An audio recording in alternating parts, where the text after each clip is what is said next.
Okay, so I will just go over, if everybody can hear me, I'm just going to go over sort of a quick timeline and give you a little bit of background on the workshop setting and what we can try to accomplish. And then I'll introduce Mark and he can continue on. So for those that don't know and weren't around at the time, but coming out of the Great Recession back in 2013 and 14, the town's building inspector began to let me know that the zoning bylaws had a lot of inconsistencies in them, were confusing, pointed out areas where they lacked some clarity. So with some help from BSU at the time, we commissioned a study from the Dukakis Center, which analyzed, was not focused on zoning, but was focused more on the town's ability to hire or to attract quality development.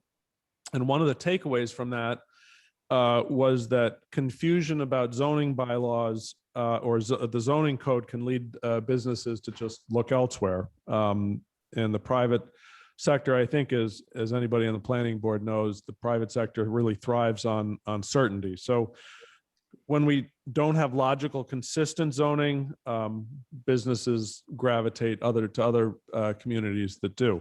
So in early 2018, we decided to begin an effort to do a comprehensive rewrite of the town's zoning bylaws to make them really more consistent with our overarching goals and economic development objectives. So to guide that effort, I appointed ad hoc committee. The ad hoc committee was made up of Pat, who's chair of the planning board, Pete Columbotus, chair of the CED committee, our building official, Steve Solari, our then town engineer, now DPW director, Azu at Nero, and our CED director, Jennifer Burke. And ultimately, I just wanted to make sure that the ad hoc committee that we had in place was a good representation of people who most frequently had to use and deal with our zoning and people who are in a position to make recommended changes. So we went out and we hired attorney Mark Bobrowski. Mark has recodified or written zoning bylaws and ordinances for I think well over 100 cities and towns by now. He's also the author of sort of the preeminent land use handbook in the state of Massachusetts Law of Land Use and Planning Law, and that is a very frequently cited text in the Commonwealth's land court and Superior Court decisions. He's obviously also authored many law review articles on land use and permitting. So overall, the committee in place, Attorney Bobrowski in place, the intent of the committee was to do really three things. I asked the committee to do three things. One was correct errors. One was to make the zoning consistent throughout, so there were no inconsistencies built in within the zoning, and then update the zoning to align with changes in federal and state law. So there were a lot of areas where the law had changed, but our zoning had not. I did explain that we need to do this in multiple steps. This is simply the first step. I think everybody in this room knows, and everybody on the Zoom call knows, we've got a lot of areas where we need to make some substantive changes in zoning. But in order to do a recodification, really trying to make it as simple and straightforward to the public and as simple and straightforward to the planning board and the CED and the council was really important. So once we've got the recodification in place, we can come back and revisit all the areas that we think we need more substantive review. At least that was the explanation that I gave to the committee. We did have a prior iteration of this, which was submitted for first reading. It probably had, well, definitely had more substantive changes than we should have incorporated into that version. Got a lot of public pushback right after the first reading. So we tabled that for the time being. We've come back, we've revised, we've scaled back to simply address or more closely address the three areas that I had mentioned. And so now we're back in front of the council and now the planning board and CED with a revised version that is the more basic. This would have been introduced prior to COVID. Unfortunately, COVID got in the way and we made the decision that really it wasn't the right thing to do, to be trying to do this process in a virtual environment. Obviously, I thought we'd all be sitting in one room. At this point, the COVID variant has decided something different, but we're at least a little more adept at using technology and the Zoom communication. My hope is that when this actually gets back in front of the council for a vote, or for that matter, in front of the public hearing in front of the planning board that and the council, that it will be an in-person event. So what you have in front of you now is that version that corrects the errors, the inconsistencies, and updates the zoning per federal and state law. Are there small substantive changes or not so small substantive changes? Certainly there are, but I think Attorney Bobrowski can walk you through those and why he's suggesting those changes. One little piece of info, we did get a state community compact grant for this effort, and we will get reimbursed from the Commonwealth once once the council passes the recodification.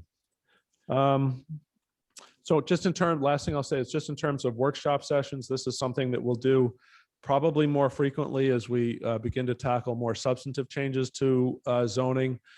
This, I think, is the first for this group here. So it's designed to be less formal. So I'll give you just some of the ground rules. Designed to be much less formal. It is for discussion and question only among the committees, among and between the committees. So there's no, it's not a public hearing and there's no public comment or participation at this level. There'll be plenty of opportunities for that as the process moves along. It's just some technical suggestions because we're hybrid. It is, and half of us are there, half of us are here. It's really important to maintain some order so that we don't have multiple people talking over each other. It makes it very hard, certainly for people here and people in the virtual world to hear what is going on. And I want to make sure everybody can hear. So I'd ask the committee chairs or Pat to just try to shepherd that a little bit. So Attorney Bobrowski, I believe we'll go through the draft section by section. And I think Mark's preference is to take take questions just as you go section to section to section. And I think if that works with everybody, that's probably the most logical way to go. So just one point, I did get a few emails and I talked to Pete about it. And I think it's good not to have the back and forth, but at the end, maybe we'll do a public comment or something.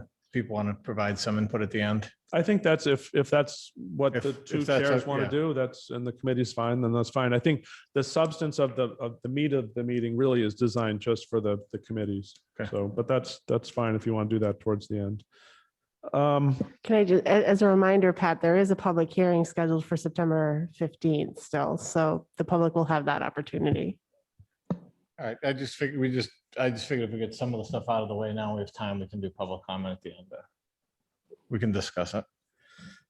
So the last thing I have is please speak into the mic because I think it helps the people in virtual world hear you. And so please speak into the mic and try to be clear. And so the last thing is the meeting is being recorded, which I've never gotten to say before. Now I get to say it. So that is all I have. So I would introduce Mark Bobrowski. Attorney Bobrowski, as I said, has done this for well over 100 cities and towns, and he can begin walking you right through it. So Mark, it is all yours.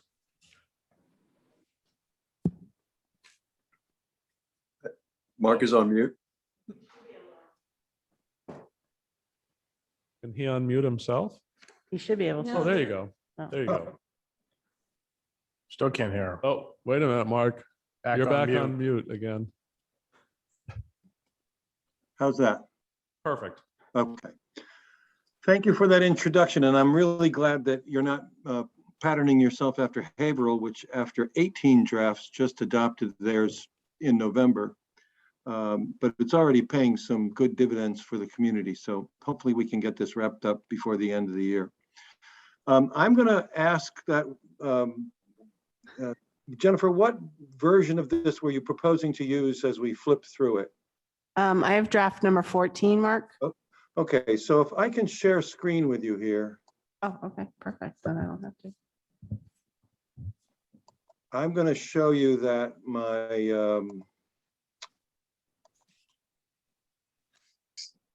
got it? Yeah, 1 second. Oh, hold on. I'll let you. Hold on. Give me 1 second. And I don't know how this is going to work on your end, but you can tell me. Okay, you should be able to share, Mark. Okay, so this is the difference between the 13th version and the clean 14th version that we were looking at through Jennifer's connection. So this is my office manager, Ruth, and she is the best at picking up adjusted page breaks and, you know, eat instead of feet. And this was the changes that she made to draft 13 to create draft 14. So I think it would be more profitable for us if we looked at draft 13 because it's coded and you can see and you can mark up your copies as you go, but there is a coded copy that would be available to everybody. And let me pull that up for you. I don't think I've set it up. Hang on. Okay, well, that's it. Can I ask a question right away? Sure. So are we looking at a different draft than what was introduced to the town council? This, Yes.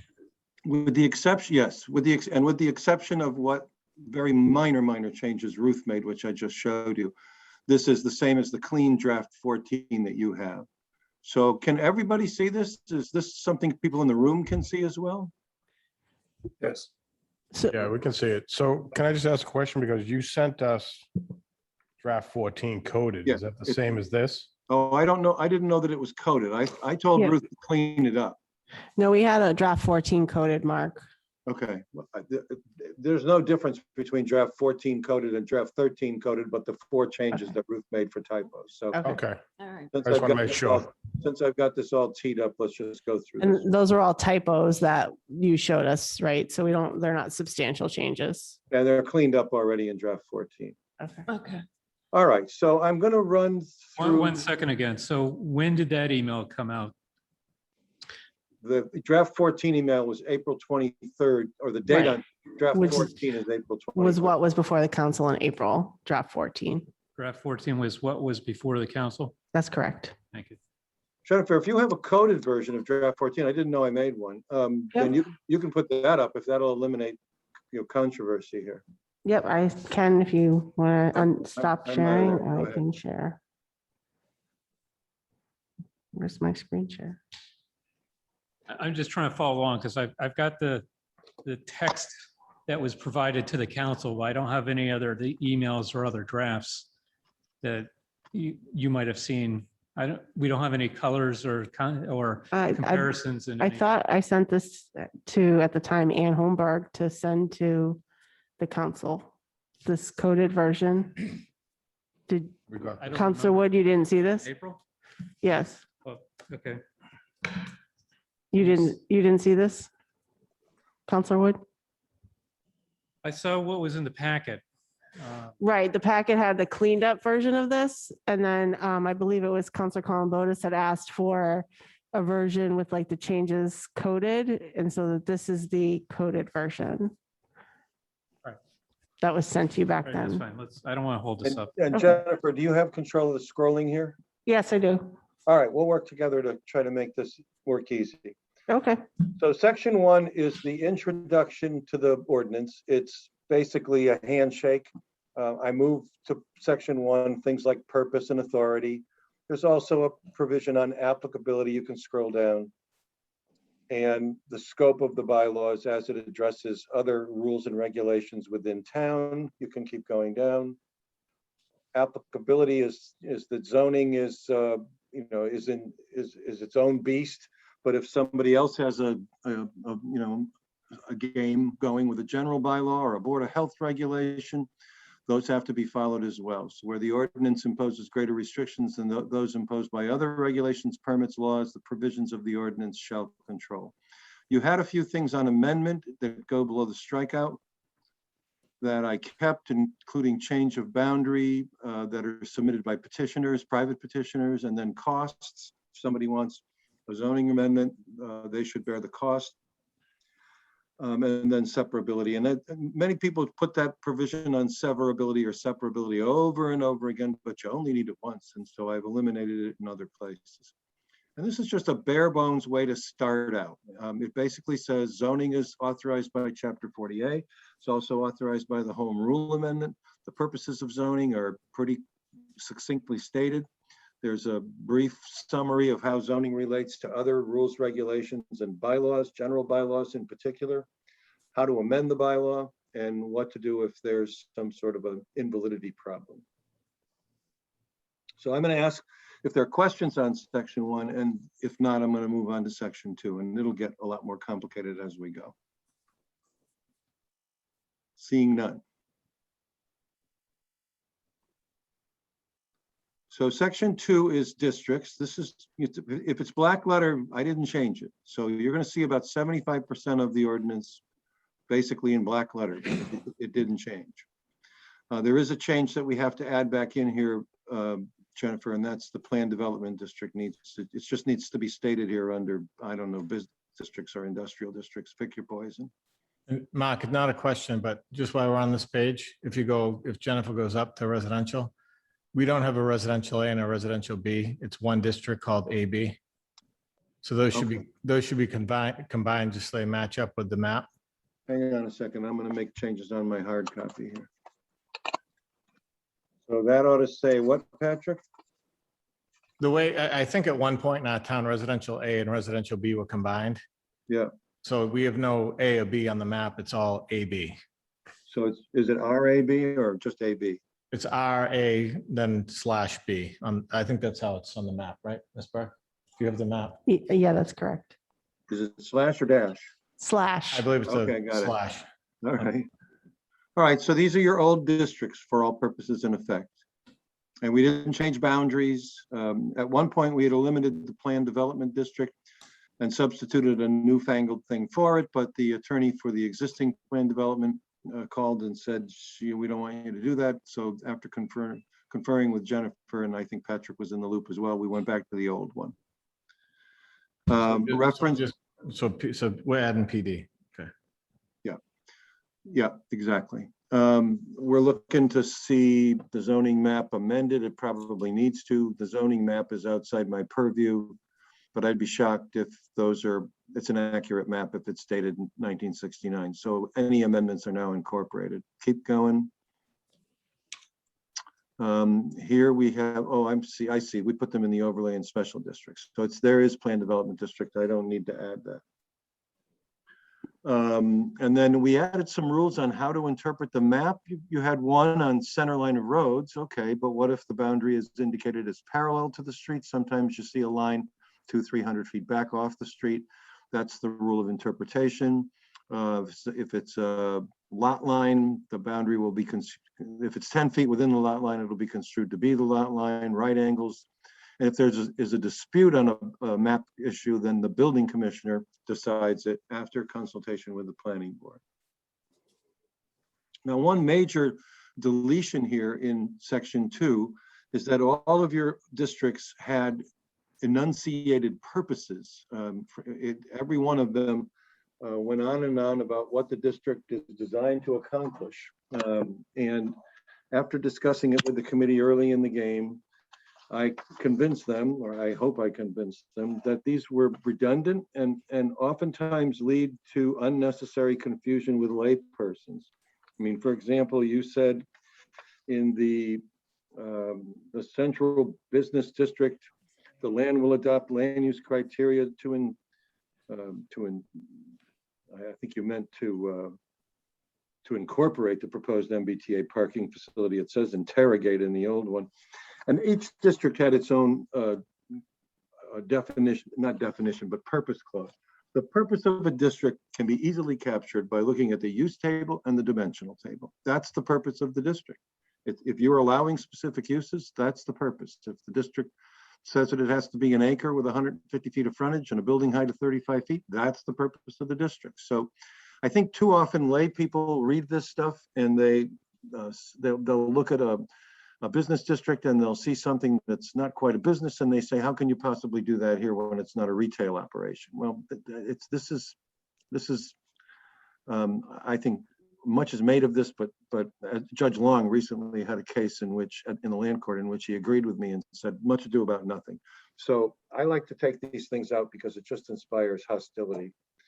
When somebody needs something to hitch their wagon onto, I don't want it to be the definition of the gateway business district. The gateway business districts is what it is.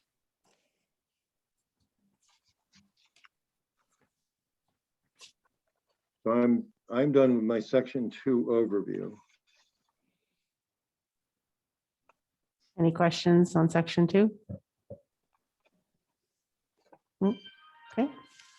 Okay, section 3 gets into some nitty-gritty regulations now with regard to use. And you'll see some yellow here where we've added a few things. We're introducing the use table here and making it clear that any use not listed will be construed to be prohibited. That's standard statutory construction with regard to zoning. There's the key to the uses there. Y is yes, no is prohibited, and each special permitted granting authority has its own initials when they are in charge. So if you go down a little bit further, Jennifer, you can see that BA is Board of Appeals, PB is Planning and Zoning Board, and TC is Town Council.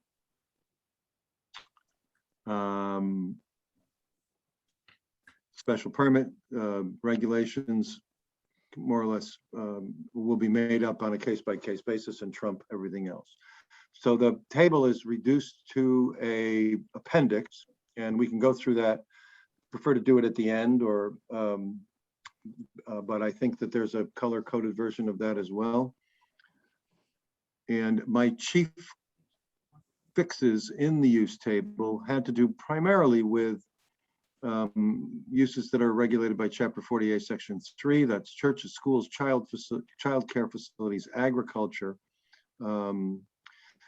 I did invite the committee to treat it as a once in a 10-year opportunity to go through this and see whether you had too much of it or not enough of it, or take advantage of the change that not just COVID, but prior to COVID, basically the failure of the retail sector, to see whether or not there were other uses that you wanted to incorporate that you didn't have before. And I think that the use table is a nice reflection of all of those ingredients.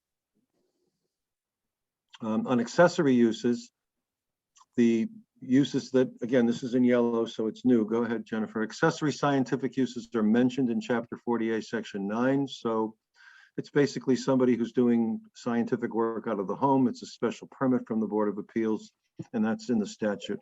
The next one is in the statute as well, family daycare homes. There are two sizes. A small family daycare is up to 6 non-resident, up to 6 children, including resident participants. Go ahead. Mark, sorry for the interruption. So going back to, I think it was defined as section 3, something for the use table where it says Appendix A. Yeah. Yeah. So do you have a page number for Appendix A? Because I don't see it in the It was a ordinance. separate, It's a separate file. separate attachment that was sent to you as well. Okay. Do you want? I can pull that up. I have it, but do we want to do it now or at the end? Is it the use table? Yes. Most towns with a big use table, and you have a particularly bigger one, do it as an appendix, and it's a link in the website. So you get the zoning, it comes up as 110 pages, and then there'll be a separate link that you can click on. It'll go to Appendix A. So just, we'll continue on, but so the piece that came before the council for first reading, as we discussed, didn't have that use table in it, or didn't have Appendix A. Yes. And then, so I'm thinking ahead to procedures here. Yes. So it's likely we might have to adopt a revision to that as part of that, to include it in revision A, because it's in the draft, but it's not in what was read to the council. It should have been what was read to the council. We had it back then and I gave it to the town manager's office. I'm not sure if Yeah, it didn't make it. Backing off from the agenda of that first reading, it's not on there, which is why we had that early exchange, right? There's another attachment. There's another attachment to the definition. Yeah, there's also a dimensional regulational table that should have been Yeah, there attached should as be a well. dimensional table as well. Okay, all right. So do you want to do the use table now, Jennifer? You want to put it up? We can pause it. I didn't want to break. I mean, that was one of the highlight of the things I picked up in reviewing the document versus the older document, was the use table wasn't sitting there. Yeah, this is the format that I've used in larger towns like Andover and Lexington and Burlington. So this is pretty standard and you're a city now. So the appendix is a freestanding link, but it's obviously something the council has to vote on. Go down to one more, Jennifer, on page 9, top of page 9. So family daycare homes, I'm sure you've got plenty of family daycare going on right now in Bridgewater. Small is up to 6 kids, including resident participants. Large is up to 10 kids, including resident participants. The default, well, the statute basically allows these if you don't mention it. My default position, and the committee agreed with me, is small would be allowed as of right and large would be allowed by special permit. Someday you're going to wake up and there's going to be 10 kids next door in the yard. And I've had clients who have liked things more than that. So a special permit will at least give them a voice in the process. There's residential accessory uses down below that. We spent a lot of time on this because you're a college town. And we limited the number of boarders to not more than 2 persons in a single family dwelling. Remember that there is a definition of family as well. We'll get to that later. But the definition of family is that the number of unrelated people who can live together is 3. So it is possible that you would have 3 people on the lease unrelated and 2 boarders who are not on the lease, which would mean 5 students in a single family dwelling. And we had batted that around a lot to come up with those numbers, but you need to understand the 2 in the context of unrelated persons constituting a family. This is all just cleanup stuff. You didn't have any of this. Unrelated, unregistered motor vehicles.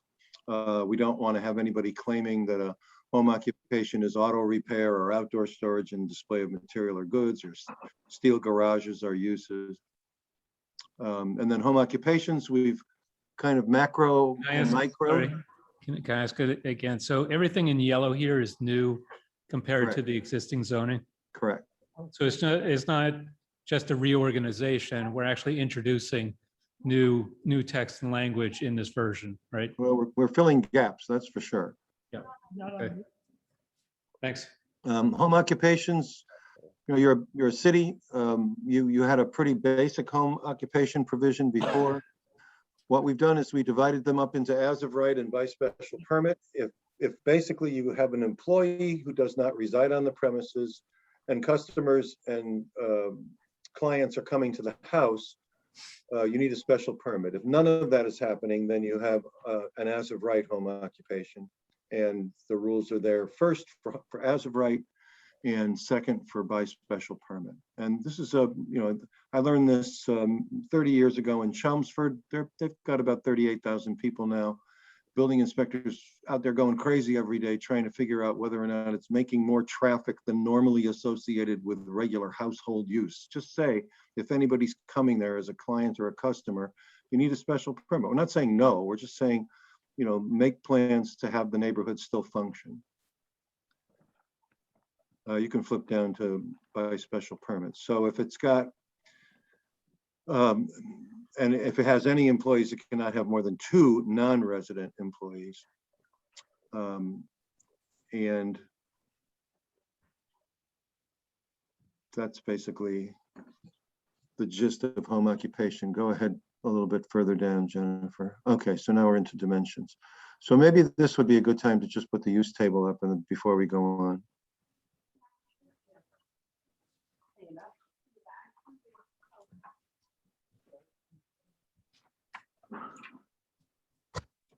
While we're getting that up, I had a question.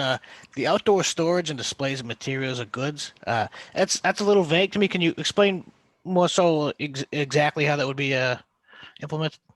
Well, if for example, somebody had a home occupation and they were, boxing it up and getting it ready to send out, and they stored it outside, that would be something that couldn't be done. Like, say you got a guy doing some woodworking out of his garage, makes rocking chairs or something. He's got a couple of rocking chairs in his porch that he made. Would that fall under that? It's a close call. I mean, furniture making is not normally something I would associate with a home occupation where it's a retail business, but the unholy trio of home occupations are vehicle repair, landscapers, and contractors. Those are not home occupations. They never have been. They're principal uses, and they should be treated in the use table as such. Okay, thank you. The list of home occupations is not like, given down from the heavens. It's an evolving thing, and it always has been. Way back in the 30s, the only home occupations were lawyers, doctors. That was it. Later it became psychotherapists. Later it became hair stylists and realtors and other people who work out of the house. So it's a constantly evolving notion. And there's a national book that I used to try to figure out if something is a legit home occupation. And he surveyed all 50 states and provides you with case law by footnotes. Hair salon allowed in 15 states, and then there's each state citation.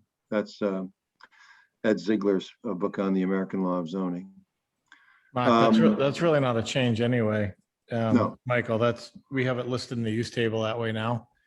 Oh, okay. So it was just listed. Okay, gotcha. It's in our use table now. It says you can't have outside storage, and I think he just expanded on it. It came out of the use table and went into text.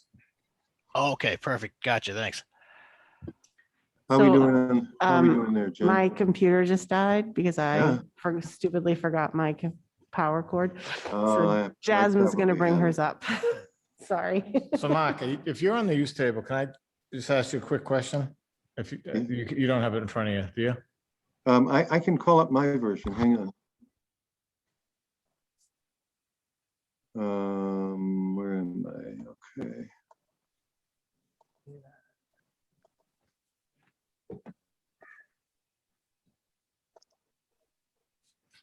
It's a pretty general question. You might be able to answer it anyway. Go right ahead. So in our definitions, we identify what a lodging house is. And we have that definition that it's, basically more than 3 unrelated persons to the second degree of kindred. But then in the use table, we took it out. So in our past use table, we had lodging houses ends across, and we had trailer parks ends across. I don't know if that just fell out in this edition, or if that was intended to come out. I think it was intended to come out, but we can revisit it if you like. So if it's not there, it's a no anyway, correct? Right. Okay, so this is the use table that I have dated 4/22/21. So it's the same week of the draft. And the additions here would be. So number 10 was lodging house, and then we had Yeah, I know we took lodging house out, Patrick. number 10 was lodging house, and number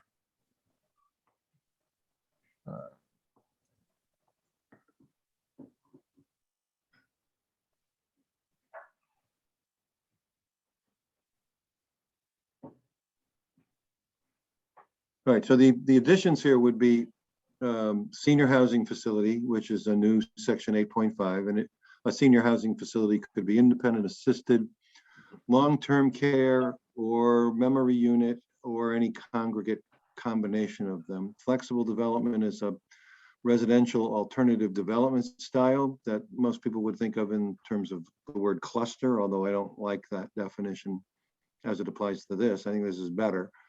But those are the two major additions to the to the residential side of things. I think you had an open space residential development ordinance, but it just wasn't being used. So we tried to make it more inviting to people to step up to the plate. In this section, it's the one we've always said we didn't change it. I think we intended to change it, but in this section, the old one showed back up. So was that? I'm sorry, say that one more time. So it is listed as flexible development, and we did have it in prior editions as the new one that he proposed. But in this edition, we're back to the old. Back to the old, so we have to rechange that back.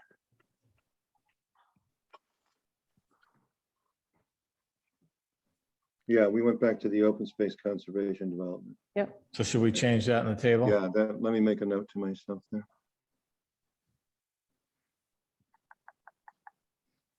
And this table still doesn't show the ERO, which we discussed a while ago. That's correct. That needs to be added back in. And Mark, I know there's some issues in town with college housing and things like that, and some 2 families and 3 families and multifamilies in town. And we have a definition for lodging houses in the back. Should we have kept that in that use table and just have it a no across the board? I don't think it harms anything to leave it there. You could certainly take it out because it's unnecessary, but Well, it's taken out in this draft, but I'm wondering if we should leave it there so it's clear that there's a definition that lines up with the use table. And it's yeah, and remember that anything not mentioned in the use table is prohibited. You don't have to list everything prohibited in the use table. If it's not listed, it's automatically prohibited. So, okay, this flexible development is really OSRD. Whether we call it one or the other, I'll probably just call it OSRD again. So the new provision would be senior housing. And then the use table on institutional uses has gone to the statutory language. So that's what Chapter 48, Section 3 says about churches. Number 2 is schools. Number 3 is childcare or school-age childcare program. They're both allowed as of right. Essential services are the quasi-monopolistic things that you would associate with a public utility, like a telephone switching station or a water tank or something along those lines. Many of these things you had already, but those are the big changes in terms of words being added. Solar energy system, large and small scale, is another exempt use under Chapter 48, Section 3. A word of warning on that, and I warned before during the course of the process. Judge Piper, Chief Judge of the Land Court, ruled a couple of years ago that the protection afforded to solar energy systems is the same as the protection afforded to churches, schools, and childcare centers. Means that you can't prohibit them in a district, that they have to be allowed, provided that they don't harm the general welfare. And I don't know how much steam that's going to have. It's a land court decision right now, but he's the chief judge, and I tend to think that if this were reviewed by an appellate court, they would probably go along with him, not reverse him. But it's a trial court, so right now you'll see some no's there in 15 and 16 that Judge Piper would say, "Whoop, can't do that."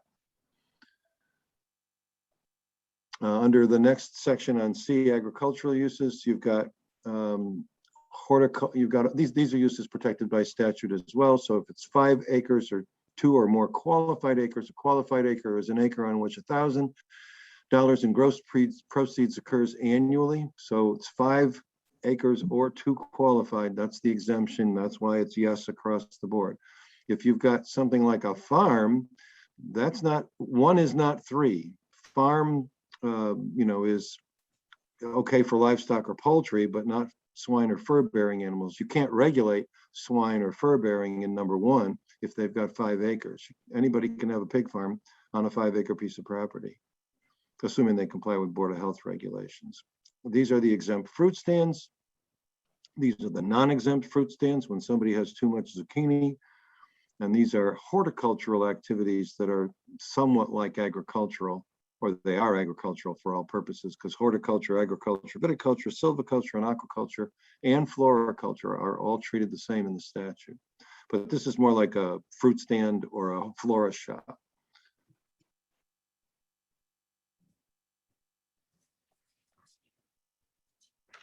Now here comes the business uses. I don't have any dog in the race here. If you think it's a viable business use and you want to say yes, no, or maybe, go for it, because there's nothing that's really going to come back to bite you. My only legal check here is that at least one use has to be allowed in every district as of right. And there's no way that that's not happening here. So you've got offices and clinics, banks, ATM kiosks, research or laboratory facility. The Incubation Innovation Center comes over from the old bylaw. And then here you've got 3 sizes of retail. This is a new addition that we fashioned. Neighborhood retail is small, general is mid-size, and major is over. I think it's either 20 or 25,000 without looking up the definition again. Eating places are your restaurants. Personal and general service establishments are both defined. Special retail would be lumber yards, motels, hotels. You know, I have no idea whether or not, as we move our way down this list, whether or not you're in close proximity to something that could be, you know, the great demand right now is for logistical work, logistical centers. I'm representing the entity that's trying to renovate the old Lakeville State Hospital right near you into a 420,000 square foot warehouse, so that the buildings will be knocked down and not reused. And you know, you're half a mile from the highway. It's right on the old exit 4 interchange with Middleborough and Lakeville. If you have something like that, I can assure you with the greatest of confidence that there's somebody out there who would love to have an opportunity to build something in the neighborhood of 300,000 square feet and up, whether it's R&D, light manufacturing, or warehouse. That's the big demand right now. 3 years ago, we could wait 2 days, 3 days while it came from New Jersey. Nobody waits anymore. They want it tomorrow. So I literally have friends on the private side who are doing nothing but Amazon. That's all they do. It's an opportunity that's you know, that's pretty good for the municipality. I just did 1.2 million square feet of logistical space on Route 20 in Charlton, just before Sturbridge, right over where 84 comes off the pike. And the estimated gross revenue to the municipality will be $800,000 a year just from that one facility. So here's the, you know, when we were doing this, we didn't know what we were headed into, and now we sort of do. Like I said, this is a political opportunity as well as a legal opportunity. And then other principal uses, these are mostly recycling, salvage. I understand your history in this regard. And then these are the accessory uses. And you can see that this repeats 341, 342. Here's the scientific. Drive-through, like to suggest that where drive-through is allowed, it always be on special permit, because it has the possibility to really go wrong. There's family daycare, large and small. I added adult social daycare. This is not medical in orientation. It's more or less, I once tried a case in which I argued that it was educational, because people with early stage Alzheimer's could discuss current events or learn to cook or do physical therapy, and it would have an educationally benefit impact. The judge disagreed with me. So there you see it. I got my revenge here for the 43rd time. I think this is important, because as people live longer and their children still have to work, it's not always easy to pay for somebody to come into the home. If there's something like a child care center for these types of adults, or they can be dropped off at an assisted living facility. Many assisted living facilities allow for this as an accessory use, and people are vanned in and vanned out 9 to 5. So that's the use table.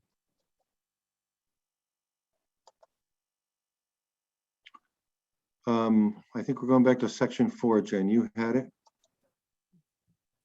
Yep, Jasmine's gonna share now. My screen is gone. Okay, should I stop sharing? Yes, you stopped already, I think. Okay, go ahead. Give me one sec.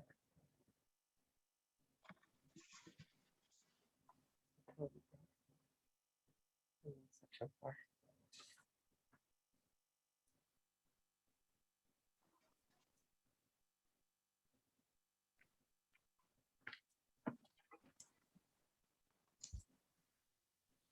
Insurance.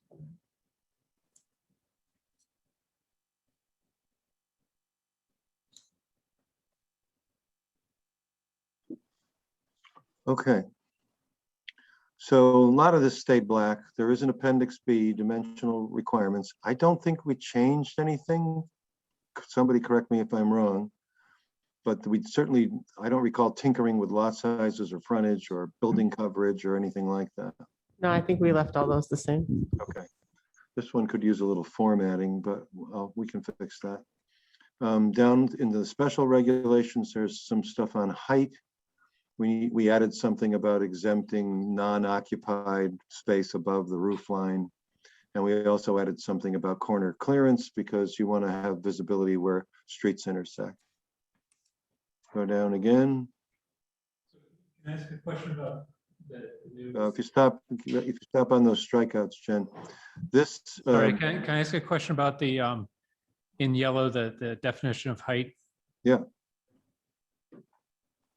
So it looks to me, and this is one of the pieces I picked out, it looks to me that those items like the elevator bulkhead, skylights and whatnot can actually add to the height of the building above the dimensions that we've defined, which in the central business district is 45 feet.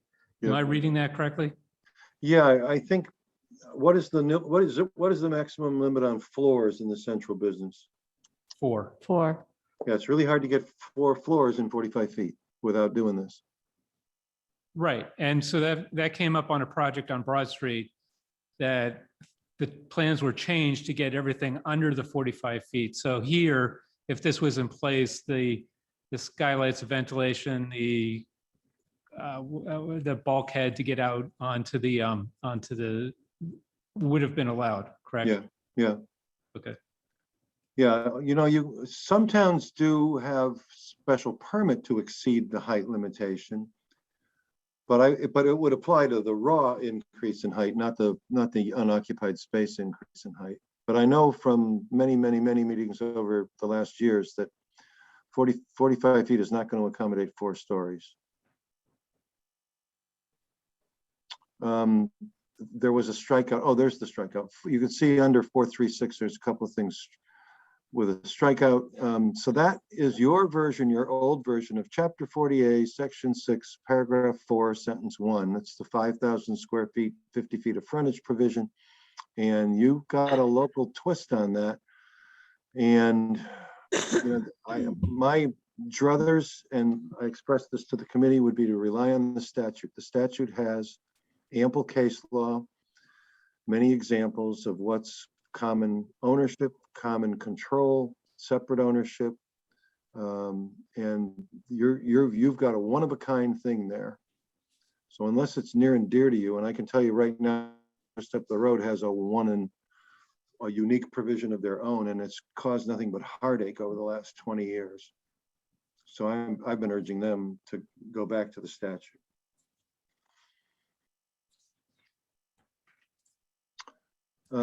Accessory structures is its own section. These are not regulated with the uses because this is about the building. We went through this with Steve pretty succinctly when we did this, and I think this is what he recommended. But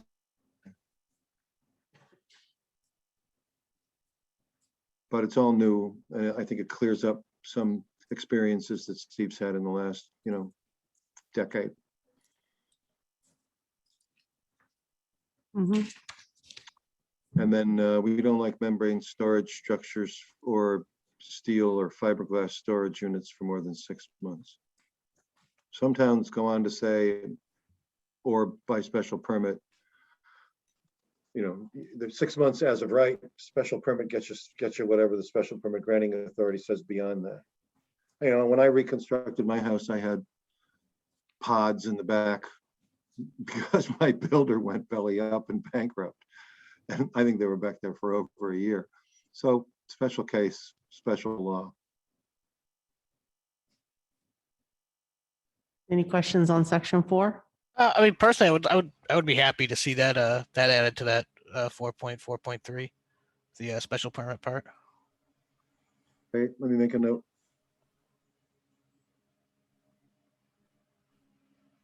Can you explain?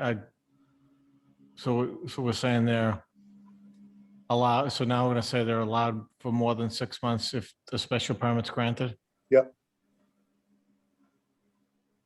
And I'm keeping track. I'll make these changes and get them back to Jen. So section 5 is non-conforming uses and structures. This is a total rewrite.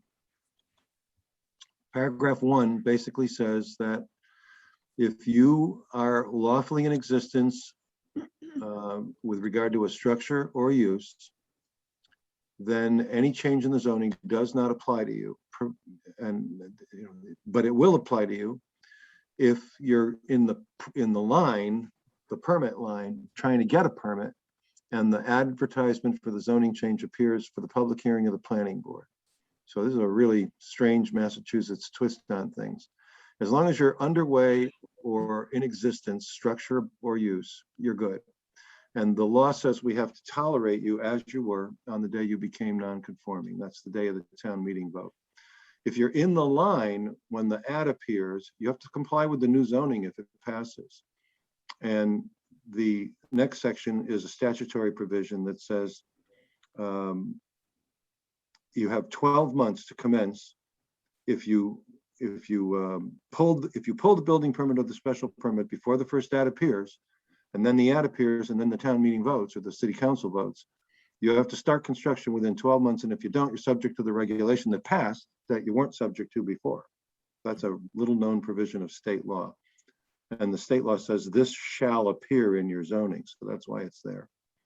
So those are the rules for people that are basically frozen in place. With regard to everybody else, non-conforming uses and structures are divided into 3 categories: uses, structures, and single and 2-family houses. So with regard to uses, what we're saying is that the change or extension of that use is allowed, provided that it's not substantially more detrimental than the existing non-conforming use to the neighborhood. And the permissible types of changes have to be listed. So the first is change or substantial extension of the use that's mentioned in the statute, chapter 48, section 6, paragraph 1. Second one is not, but I find it to be enormously useful in a larger community like yours. So if I want to change my really awful non-conforming use to another less detrimental, but still non-conforming use, I can do that, provided that there's a determination that the change will not be substantially more detrimental than the existing non-conforming use to the neighborhood. I'll give you the case that kind of ties in here. It's a Winchendon case in which somebody had a non-conforming gravel pit. Graveling wasn't allowed anymore. And the owner of the property wanted to take in fill, and in his case, I believe it was central artery fill when it came down to 25 years ago. And because the bylaw didn't list that possibility, he couldn't do it. He lost on procedure. But the court was clear to say that if you did list that, you could do it, provided the board finds that it's not substantially more detrimental. I have a client in Norwood. I wrote the zoning in Norwood, and I wrote this in there little knowing that I'd get a client who wanted to do it. But 5-6 years later, a guy came to me and he had a non-conforming structure and use, storage units in a residential building. And he was right next to the hospital. He wanted to put in 12 flats for sale.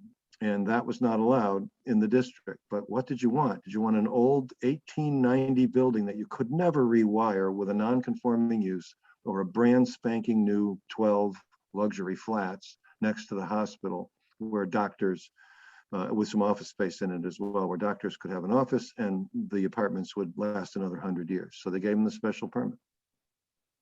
Mark, can I ask you a question on that one? Yep. So so I guess, and we talked about this, and I see your point in having that tool available. Yep. But if we're trying to get, so I guess, and I looked at what you did in other towns, and some of our neighboring towns, you have that in there, but you leave it at change from one non-conforming use to another less detrimental non-conforming use, and that's where the sentence ends. Yeah, it adds the new sentence because one of the members of the Norwood Zoning Board of Appeals was a retired Boston lawyer, Phil Regan.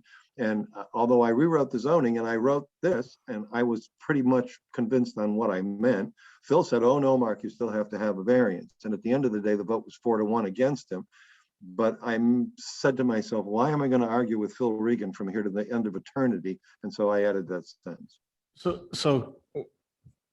So what does that mean? So if I was going from, let's say, that example, from the storage units to the flats, Yep. right? Yep. Normally it would be a use variance, Patrick, right? Right, but But here I'm changing one. if non-conforming I wasn't going to meet land space requirements per dwelling unit, would I have to get a variance as well? No, that's what Phil kept arguing. There was a formula in the Norwood bylaw that said, you take the land space area for the units and you can only have, I don't know, let's call it 7 or 8. And my guy wanted to do 12 and he wasn't going to do it otherwise because it economically didn't work for him. See, I think that's dangerous. I like how you did it. I know I say it all the time, but you just did Easton's and they didn't adopt that. Yeah, if you didn't do it this way, you'd never have anything there. You'd have an old crappy building that would be basically shelled out. When we were finishing the discussion on this project at the board, they said, well, what are we going to do with the tenants? And somebody said, well, we don't need to worry because they're all in jail. So I just think that's dangerous. it's a special permit. Shouldn't be dangerous. The question boils down to this, is what is being offered better than what's there today? And this is only really applicable to really junky, awful stuff that will never go away unless you help it go away. We talked about this for, I think the old Texaco station, which was down on Main Street, and somebody wanted to put a daycare there, but a daycare wasn't allowed. Yeah. And I think, or a school or something. Yeah. And I think that would have been a great use for that. And I think that's where this would apply. Yeah. I'm not comfortable with the fact that you don't have to meet land space requirements and. Well, It there's no just- it doubt ju- that if they knocked the building down and then they treated the lot as a virgin lot, and now they wanted to build something new, they'd have to comply with the land space requirements. But if that was going to work, they would have done it a long time ago. Personally, I'd like to see that sentence removed like the other towns, but that's just I'll warn you right now, when Phil Regan moves to Bridgewater, you're in trouble. what? I just think if we're trying to get rid of use variances, and that's what we go to take out later on in the zoning board of appeals, and then we Okay. leave this in, it's kind of like a backdoor way to a use variance. Well, there's no question that that's what it is. I mean, by design, that's what it is. So I'm gonna make a note to myself, and you and I are gonna fight about it again. I'm sorry, Pat, what was the exact sentence that you're discussing here? The So second sentence, basically, if second sentence in number 2. change from one non-conforming use to another, but then you don't, it basically then it's saying you don't have to follow any land space requirements without a variance. I just think that's dangerous. I mean, I think it benefits developers tremendously, but I don't think it's good for the town. Yeah. Okay. I would probably I've agree with made, Pat on I've that made one. my note. I'll go on to talk about non-conforming structures. These two types of changes to structures are both mentioned in the statute: reconstructed, extended, or structurally changed, and altered to provide for a substantially different purpose in a substantially different manner. And then this paragraph on variances says, and this is just, we're only talking about office buildings and gas stations here. We're not talking about single-family homes yet. Variance required basically says that, can't get this to move here. Am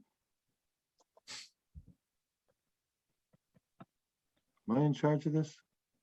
Oh, I'm viewing somebody else's screen.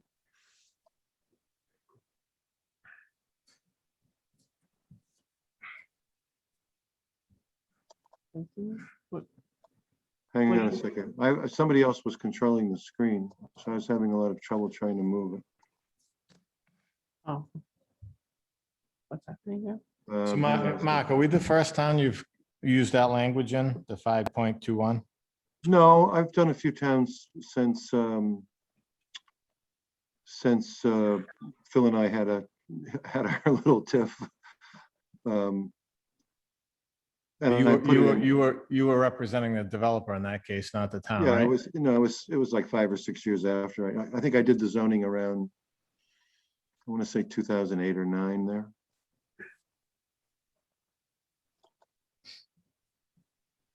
I wasn't doing version Mark, do 14. you need Yeah. us to share the screen or are you sharing, Mark? We're confused. No, somebody else has to go. I'm going to stop share and somebody else has to come along with me on section 5.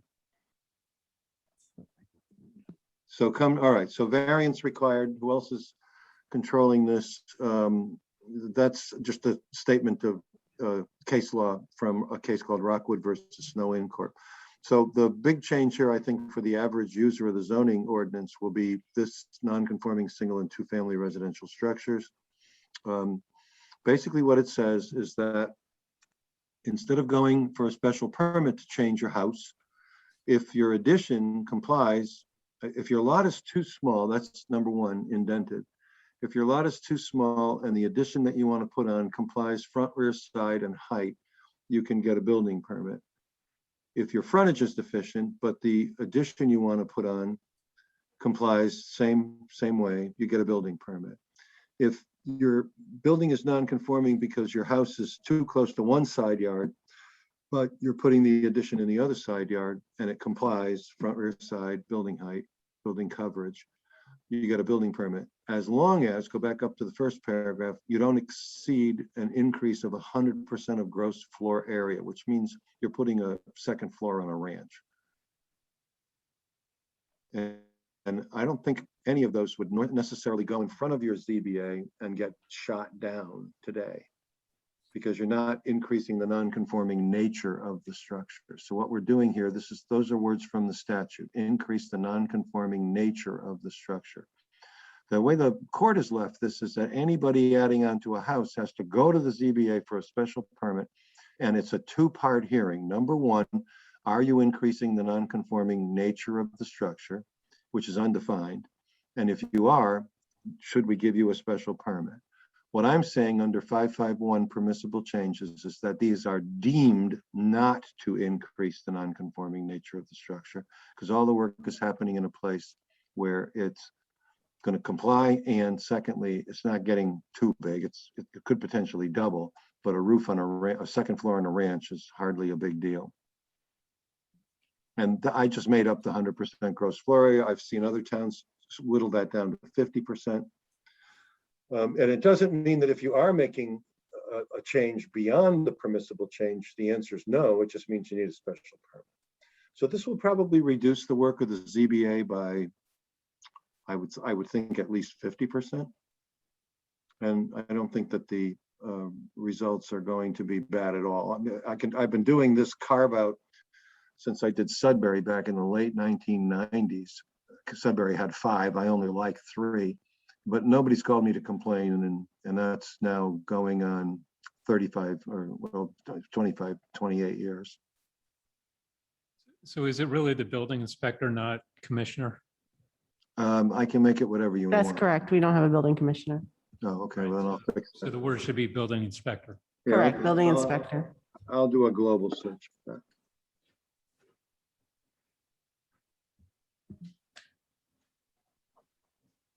I always start off with commissioner because 10, 15 years ago it changed. And I was, as an honorary building inspector, I try to show respect. Abandonment or non-use.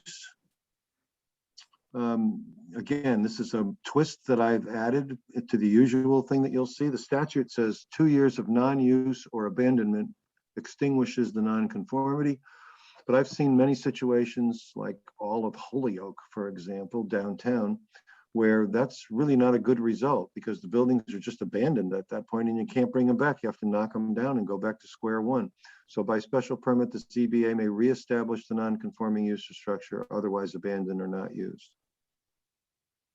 And then special rules for reconstruction after catastrophe or demolition.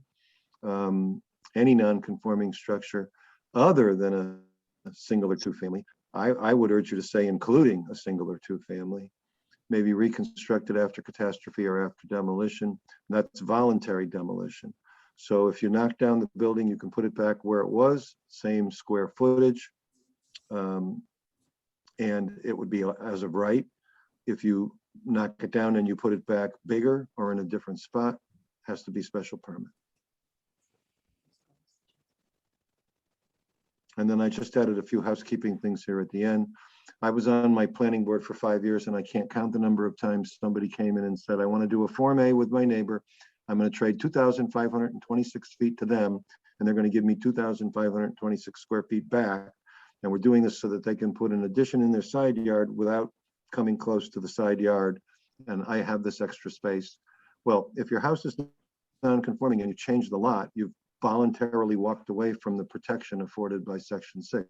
It protects you as you were on the day you became non-conforming, not the day your neighbor knocked on your door. So this forgives that because too many people just go ahead and do it. And then eminent domain is another thing. If property is shortened up or subtracted from by eminent domain, it will still be considered to be non-conforming. The definition of non-conforming is very narrow. It's somebody who was legal on when created and then the zoning changed and it made them non-conforming. So eminent domain isn't a zoning change, but this is a good result for them. And then this is non-conforming parking. You had this already.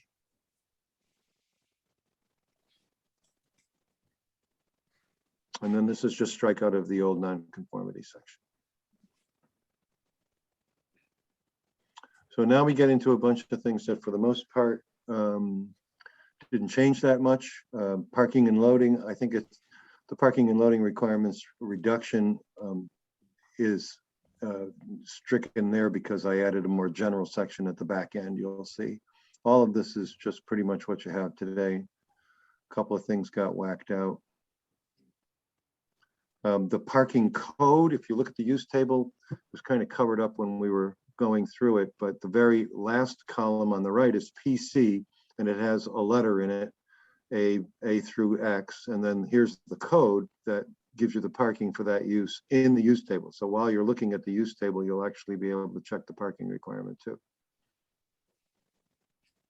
And then there's loading and design requirements. And then there's the generic special permit. The planning board may by special permit reduce the requirements of this section if they think it's not going to cause any substantial detriment. And that's a very useful, flexible tool for you and the business community. Too often the building design is dictated by parking. Sometimes that parking is just not necessary for that business to function. And if they can make a compelling case that they have enough parking or shared parking will work, then you can give them a special permit. You're going to see the same thing at the end of signs. I didn't change much of signs. I think there was a one sign. We go back a little bit. Just there was a 20-foot sign we made 16 feet because we thought it was too big.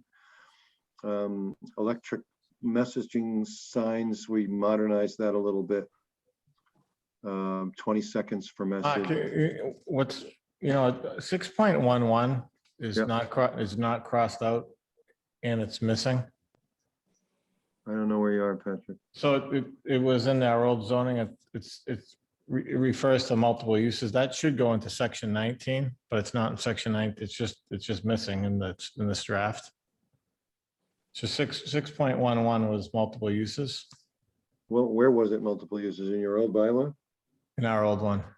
What is 6.11? So it's not crossed out on this draft, and it's just one of the things I found that was just missing altogether. Oh, it's probably because we eliminated it. Let me just look at it to see what it is here. I have the old Well, one. it talked about like Yeah, reduction. I have it in front of me. So that most of that some of it we can lose, but some of that should go to section 19. It might be in the the central business district.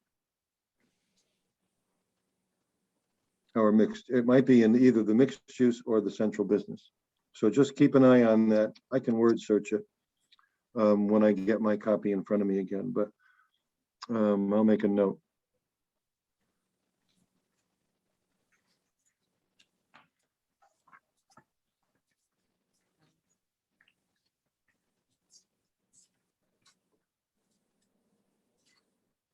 Okay.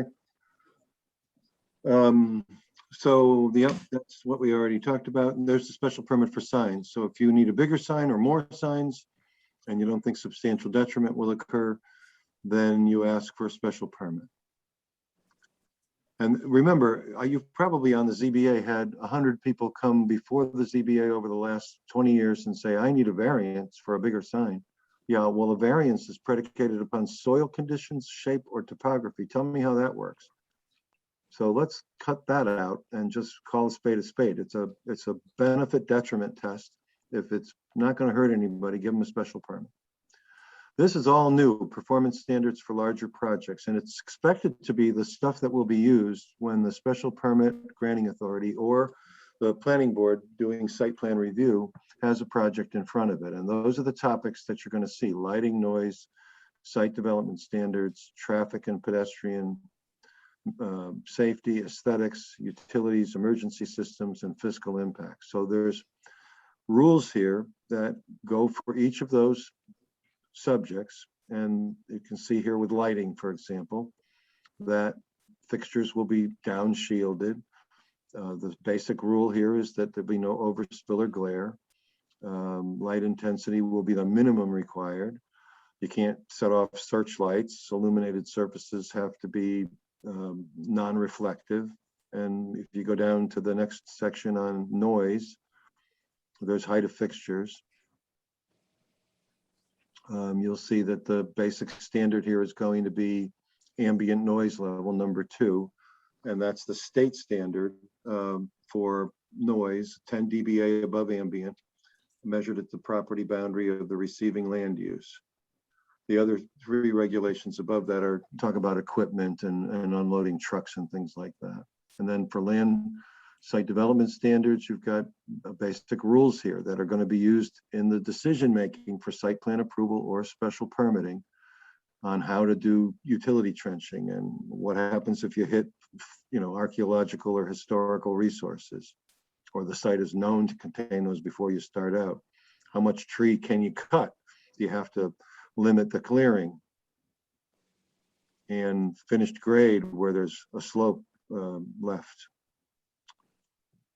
And then the traffic section is basically something that imitates the state regulations that apply to state numbered highways. The most important thing here is that you can require an applicant to mitigate traffic impacts just as the state can on a state numbered highway.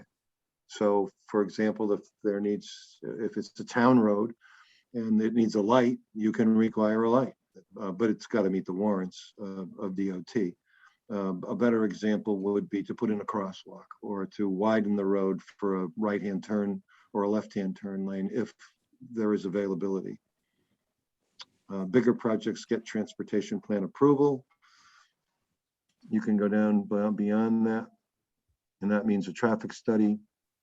Traffic demand management is also called for bigger projects. That's things like showers and bicycle racks. And then there's a series of regulations on pedestrian and bicycle safety. So I would say that if there's any major change, standalone major change in the ordinance, this is it, because it's rules you don't have at all. Your old rules that go to businesses talk about parking and signs. That's it. You had no rules for landscaping, no rules for noise, no rules for lights, no rules for utility connections, no rules for traffic. If you throw it all to site plan review and you just say minimize this and maximize that, you don't really have any guidance.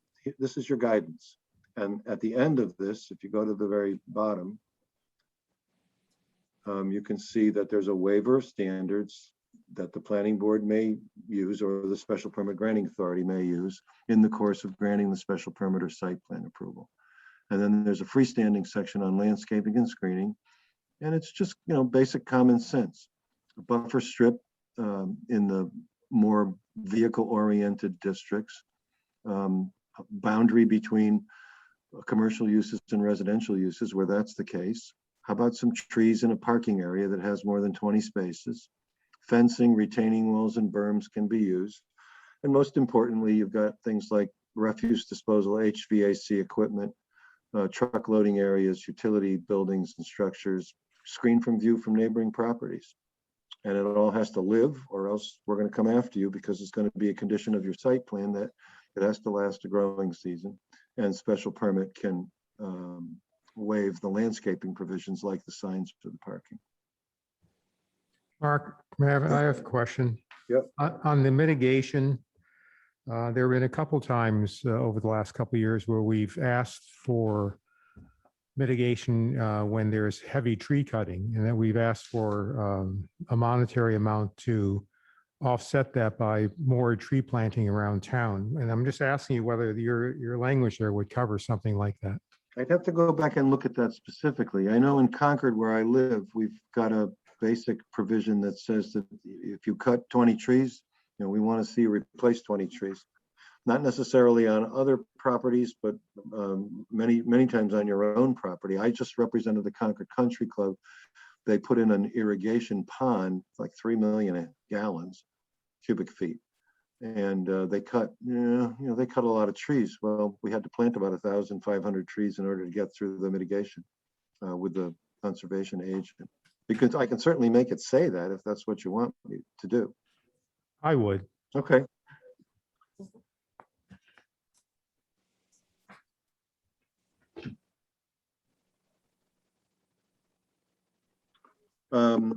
So this is special regulations now. Adult entertainment, you were fine, but you didn't have the thing that makes it constitutional is this statement up front that you're not regulating the speech itself. Remember, adult entertainment is protected speech under the First Amendment. What you're really regulating here is the secondary effects of that speech, like increased crime, adverse impacts on public health, business climate, property values, etc. So you can keep going down. And you went up, not down. You're going down to 7 something. You got to slide it down.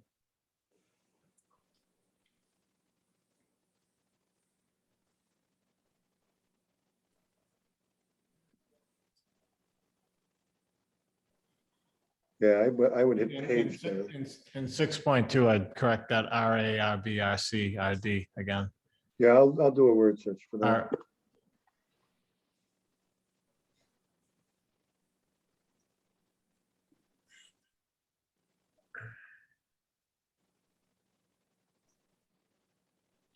Okay, kids, we're well past that. A lot of yellow, keep going.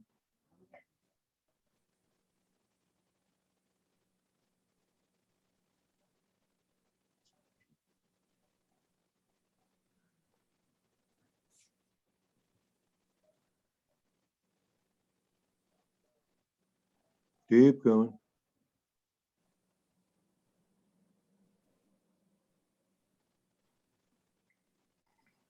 All right, so there's the adult use. We didn't change your 1,200 foot spacing requirement. But just added a couple of conditions required by statute at the end there. No special permit to anybody convicted of or violating those 2 statutes. I looked up those 2 statutes once. You don't want anybody working in an adult entertainment facility if they're guilty of either one of those. And that's in the state law. So common driveways is something you have already, so we didn't change it. Hotels and motels, these are just general regulations about miscellaneous stuff. Medical marijuana, I think we added adult during the recodification. Probably should be yellow. Did we add this as a new thing? No, that was added previously before. Okay, this that's right. process. Yeah, that's right. You gave me the old bylaw. There's a little bit of cleanup that needs to be done there in formatting, but it's all formatted in the clean version. So, and then solar energy systems. As I said, this is probably something that needs a tweak. You have a question, Pat? I thought I just saw them screen through and say they were as of right. Are they? What? Can you go back up to, I'm on page 45. There's still special permit, right? In the use table? Solar? Solar, yeah. Yeah, you got to look at the use table for that, but I think there were Yeah. special permits there. But where are the, I just thought I saw it say as of right. It doesn't say as of right. It says whether commercial or residential are allowed as of right. Let's see. Provisions set forth in this section shall apply to the construction, operation, and report of all ground mounted solar photo roof, oh, I'm sorry, roof mounted. Okay, I'm sorry. Yeah, So you didn't change this. 764 talks about special permit. So I'll just, repeat my reminder, but nothing's happened since he decided that. There hasn't been any further, repercussions. You can keep going down. Here's what you have. The special permits lapse after 2 years. You don't need to say it every time you mention special permit. So live work is something that you have now. I think we tweaked it a little bit, but not much. Retreat lots is something that you have now. We added some language about not more than one retreat lot because there was some fear that you would create side-by-side retreat lots. Do we, and if we're gonna make edits to this, do we want to look at as the part of this workshop, just that, do we want to stay away from that flexible development that we looked at? I think this open space one we have is too restrictive for developers, 60% open space. Yeah, well, you told me to go back. That's why it's in there. I mean, we can revisit it later, but I didn't know if it's something we want to look at now. Or just leave it alone. It isn't going to hurt anybody to leave it in there because nobody's going to use it. Well, that's what I'm saying. Nobody's going to use it the way it is. Yeah. And then we're going to get conventional developments. We in one of the last versions, we had adopted your flexible development to some degree, and we tweaked it. I don't know what version that was, but we did pull it in. I think at the last hearing we had on this, if we can go back to when we decided to scrap it, the last advertised version had that flexible development in it. Yeah. Was there a fuss? This one's just too restrictive with the open space. Yeah, it is. It's 60% open space, right? And more importantly, you've got to lot it too. And it has a lot line 10, yeah. Yeah, and only single family residential units are allowed. That's I mean, what for those of you who know where Cannon Forge is on the Foxborough Sharon line, that's a really good example of what you might be able to.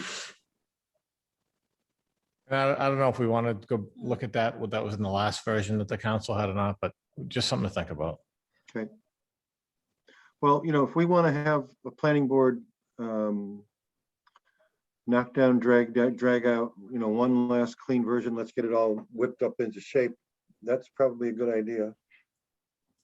I think the flexible development might be better for the planning board to have a conversation about that and then bring that to the council at a later date. I think the planning that's board fine. needs to flesh that out a little bit. I'm just afraid with, we have some big tracts of land left, and I think what happened was with this, I was early on the planning board and the state came in to the senior center and they brought I think you knew who the guy was, Mark. He was from Shutesbury. Oh, Jeff Lacy. So he worked for the state, and this is what they asked us to do. And I think at the time we looked at surrounding towns and they had 60%. Yeah. But I think realistically, unless you have sewer and things like that, in this town, it doesn't work. So I think we ended up at what, 35% in the last version, which was kind of what we had prior to this version. Yeah. And we removed the lot line requirement. Yeah, and I have all that old stuff saved so that it can just pop right back in, so. Maybe Ms. Burke can find the one that was advertised last time and look at, just maybe at our next workshop, if we have another one, we could look at it. Okay. And if not, just have the planning board look at it later. Okay, you can scroll down. I think the next thing would be senior.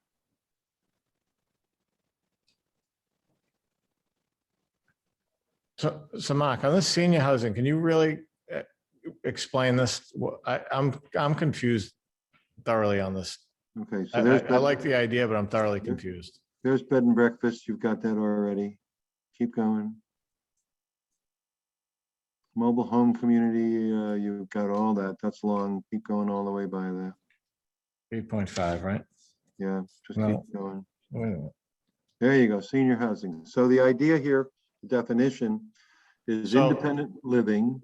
So Yeah, so item 12 in your use table yeah, refers to senior housing facility 8.5. Yep. 8.5 is mobile home yeah, communities. yeah, things get moved around. So that should be a note to change that to, Got it. what is it, 8.6? Yeah. 6.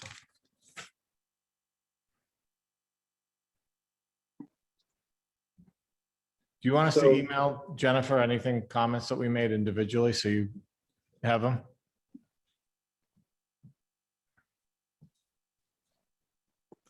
So this is another cash cow. I just did one, for example, in Andover, 5-7 years ago. I went to the court on it after the approval some neighbors balked.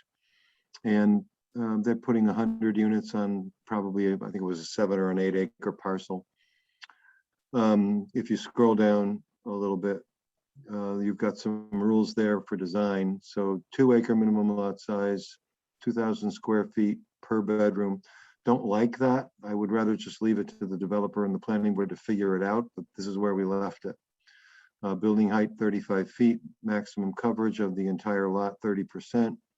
Setback from neighboring properties 30 feet. And residential dwellings 50 feet. Keep going down. So Mark, this is a major policy change. When you say senior housing facility. Yep. I've been asked this because I know there's developers in town that want to do 55 plus housing. Yep. What if I wanted to build 80 townhouses and age restrict them to age 55? Does that fall under this, or is this more of a facility, like one building? No, it can be 80 townhouses. You can do single family homes, but you could have done that under flexible development before and just age restricted it. So you didn't need to do it as a, So I guess my question is in the old use table, we had nursing home, convalescent home. Yeah. And we really didn't have any standards, right? Yep. And in this one, we're adding this, which is a major policy change, like to residential AB, which is our rural district. Mhm. Right, that's always been a no. So I just don't know if we should have that in AB.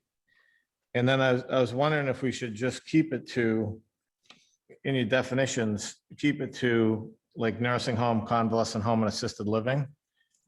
And then what other towns have seemed to do is they almost incorporate it later on, like the townhouses, the single family homes with their open space development. And they have minimum lot size, like 9,000 square feet, I think you did in Easton. It just seems like this is all thrown in one, and it would be very difficult for the planning board to handle.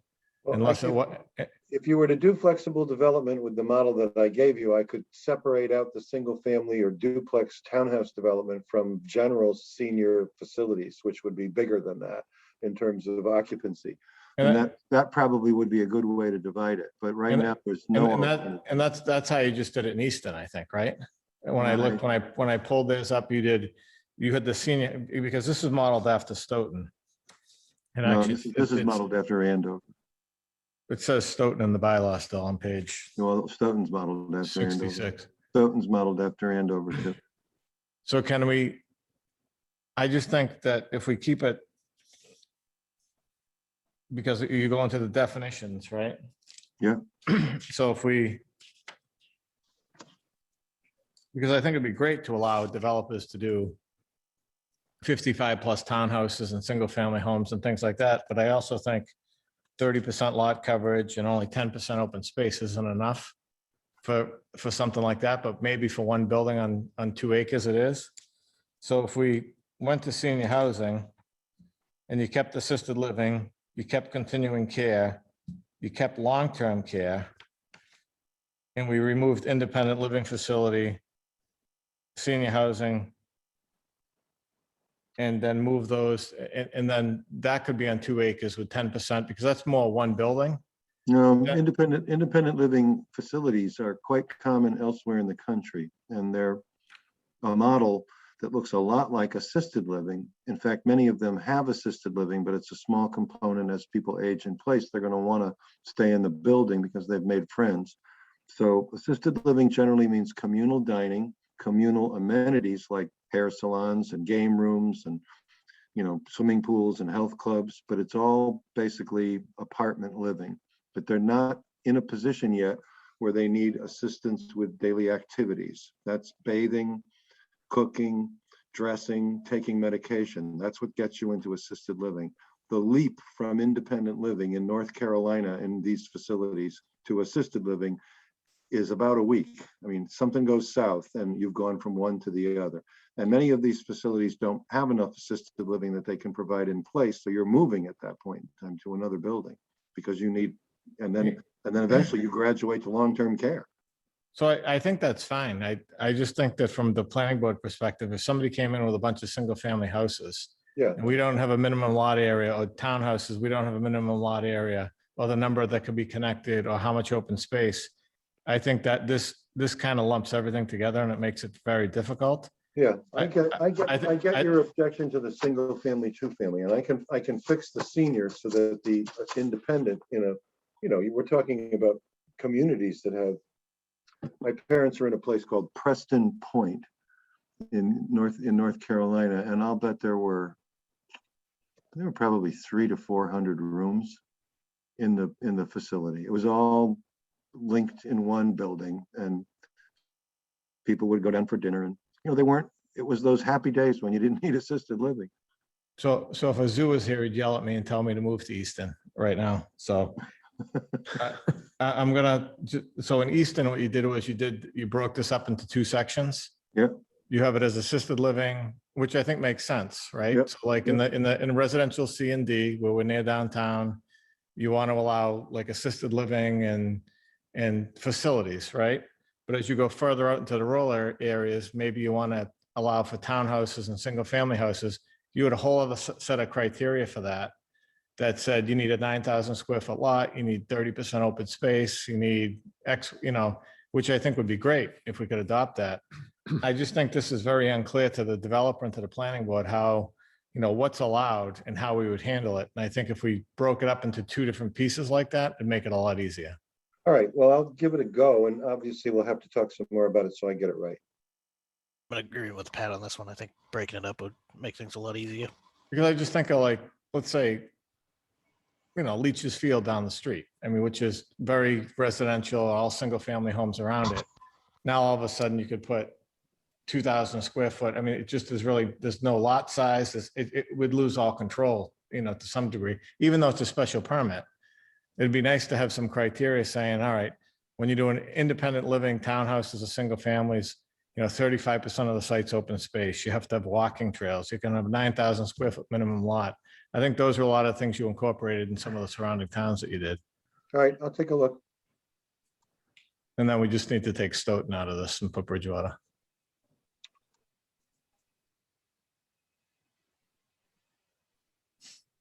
Okay, so now we're into floodplain. These didn't change. These are your special district regulations. So floodplain, I think, is followed by groundwater protection, aquifer protection, same thing. You see there's no yellow there. 9.3. Yeah, you don't need to say that they'll be here. So these are special district regulations like Bedford Street Overlay District. You got quite a few of these. Here's the PDD. This is the old one. Mark, just one more comment on that. In our old use table, we had adult retirement village that somehow fell out. It was linked to our open space. So the way we did it then, before it disappeared somehow, was that when we rewrote the new open space development, actually a nice way to handle the 55 plus is you could do a cluster development and get a 25% bonus for the 55 plus. Mhm. They called it an adult retirement village. It's in our existing version still, but the text that went along with it fell out. Okay, I'm looking for it in the old one. I'll find it. It's in the, the only place it still shows up is the use table. Okay.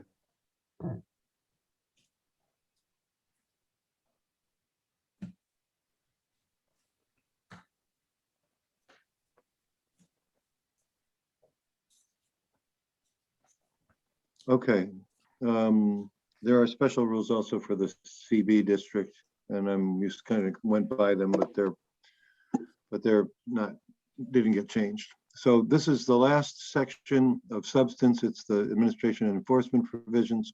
Just wanted to make sure that the building inspector had the powers that he needed. So we changed a few things. It's basically the same as what is in the strikeout. It's just more modern and up to speed. So keep going down. The building inspector, of course, enforces, and in doing that, go back up a little bit. Few people know that the building commissioner can't fine people. It says that the penalty is $300 a day, but in order to get that penalty, you actually have to go to district court, have a magistrate rule that you've shown cause, and then it goes to a jury of 6, and the jury of 6 has to vote to convict before you can get a nickel under 10.2.3. An easier way to do that is to do non-criminal disposition, which is like a traffic ticket or a parking ticket. And we just, you'd have to add this by referencing at a town council vote, chapter 40, section 21D, but then the fines are $50 for the first offense, 100 for the second, 200 for the third, and 300 if they keep acting badly. On Board of Appeals, we just restated state law there. If a permit is denied or a permit or enforcement request is denied. The ZBA is also special permit granting authority.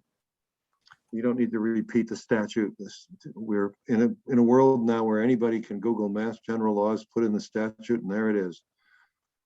Variances, same deal. Your old bylaw or ordinance that use variances are not permitted, so we repeated that. And then if the ZBA is going to have its own section, well, the planning board deserves one too. So there's the planning board's job description, special permits, site plan approval. The special permit criteria have been rewritten. You had pretty vague criteria before.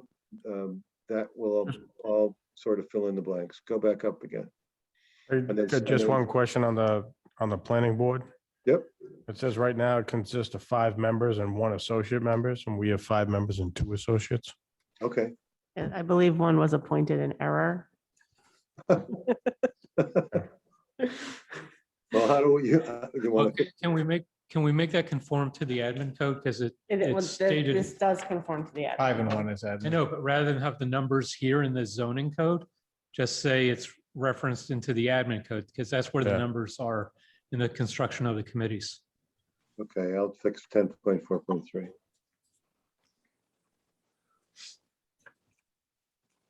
And then I want to pay a little bit more attention to 10.5. Under that, go get criteria up to the top and then stop. So those are the new special permit criteria. I have used these in 100 towns, and it covers everything. I was planning board lawyer for Legacy Place. We use those exact criteria to permit Legacy Place. So do we need it? How's the traffic? Does it fit in the pipes? What about the neighborhood character?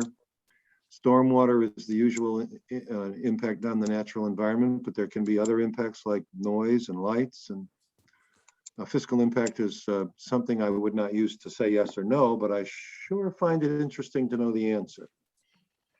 A lot of developers will come forward and say, I'm going to give you $175,000 in tax revenue, but when you subtract out the police calls, you're left with $1.50. So Judy Barrett and I once had that experience in the small town of Leicester when a Walmart came through. So this tells the board what to consider, the developer what to emphasize, and the neighbors which of their weapons is the best in terms of making a dent. And then on the site plan review section,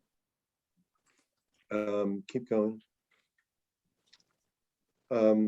Just added some procedural requirements because you need to have certain niceties like a public hearing if this is going to be appealable directly to court. You can go down some more. I think your site plan review, I'm going way back now, like 3 years. Didn't it say site plan special permit, Jen? Yeah, so here's the basic stuff that's left over from the old bylaw. And then when we get down here, you can see I've added this housekeeping stuff at the end. The most important thing I've added is that if the planning board makes a site plan decision, it goes directly to court. It doesn't go to the Board of Appeals, it goes directly to court. And you need a lapse provision, and 2 years is what special permits lapse, and site plans kind of like a junior special permit, so that makes sense too. And then I'm sure I've added, let's just strike out from your old site plan section. Yeah, so this is for Dover uses. It applies to B1, B2, B3. That's churches, schools, and childcare centers. This is a fairly recent development, again, at the land court. There's plenty of cases that say site plan cannot be used for churches, schools, and childcare centers, but Judge Sands, before he retired, had a Wayland case about a Jewish cemetery, which is religious protected. And he said, yeah, you can subject it to site plan as long as you limit site plan. And so I've limited it here. Does it qualify for protection? Is it really a church or school or a child care center? And if so, what reasonable regulations concerning bulk and height can we apply? And those reasonable regulations of that ilk are mentioned in the statute. So I didn't make up that list. And then, so there's the required information, trying to keep it simple. And then at the end of the day, this use, which you cannot say no to, you cannot put this on special permit, but you can impose those reasonable regulations, and you go through the process. And then there's one more section for reasonable accommodations if you make your way down to that.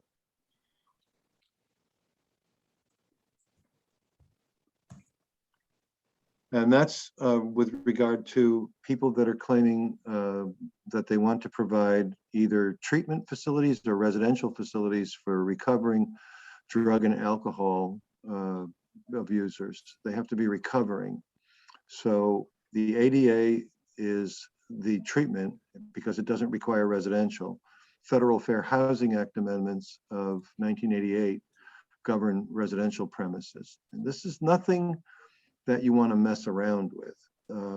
If somebody comes in and they want to do something which is directed towards these individuals, they are disabled or handicapped. The two statutes use the terms interchangeably under federal law. So if you violate their rights, it's a civil rights violation, and it's also attorney's fees and costs. And it's also your insurance carrier coming in almost instantaneously.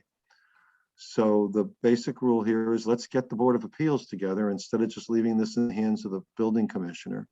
And let's have a meeting and a hearing and keep going down. And what we're going to ask is whether or not the accommodation that they would like is reasonable. And keep going down again under ZBA procedures. So stop right there. And whether the accommodation would require a fundamental alteration of legitimate town policy. And then the burden shifts to see whether or not the municipality thinks that the accommodation is unreasonable, and they have to prove their case. So the typical thing that is an accommodation, for example, I'm putting a drug detox facility right now in the town of Andover, and there's a bizarre zoning requirement in my district that every residential house has a 300-foot circle around it. And if I have to live with a 300-foot circle, I can't put any new buildings. And so I need an accommodation or a variance. I'd rather have the accommodation because the accommodation gets me to federal district court. Variance gets me to state court. If the variance were to be denied, I would go right back to the zoning board and I would say, okay, having denied my variance, give me a reasonable accommodation. It doesn't require a fundamental alteration of your policies, and there's no undue financial or administrative burdens on the town government. And if the town says no, they have to show under number 3 there that they can make that case. There's been a lot of this activity recently. The Attorney General's office had a symposium on this maybe 4 or 5 years ago. I think she was right to point out that municipalities don't know anything about this and consistently get in trouble. I think that's the end of section 10. So there's definitions after that. And the definitions are color coded and strikeouts, and you can see the old ones and the new ones.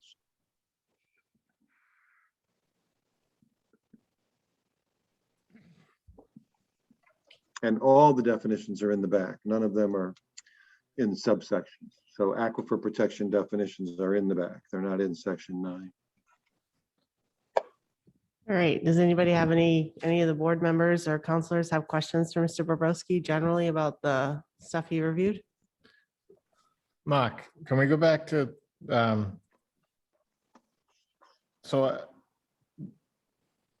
the two major issues that I'm concerned about are the senior housing, which you're going to look at anyway, and Yep. perhaps break it up. Because I think that could be great. Like you said, it could be a cash cow and it could be another way to provide, great housing for seniors and things like that. But I think it'd be nice to have it broken out into like residential development, so to speak, and then facilities. So we have two different.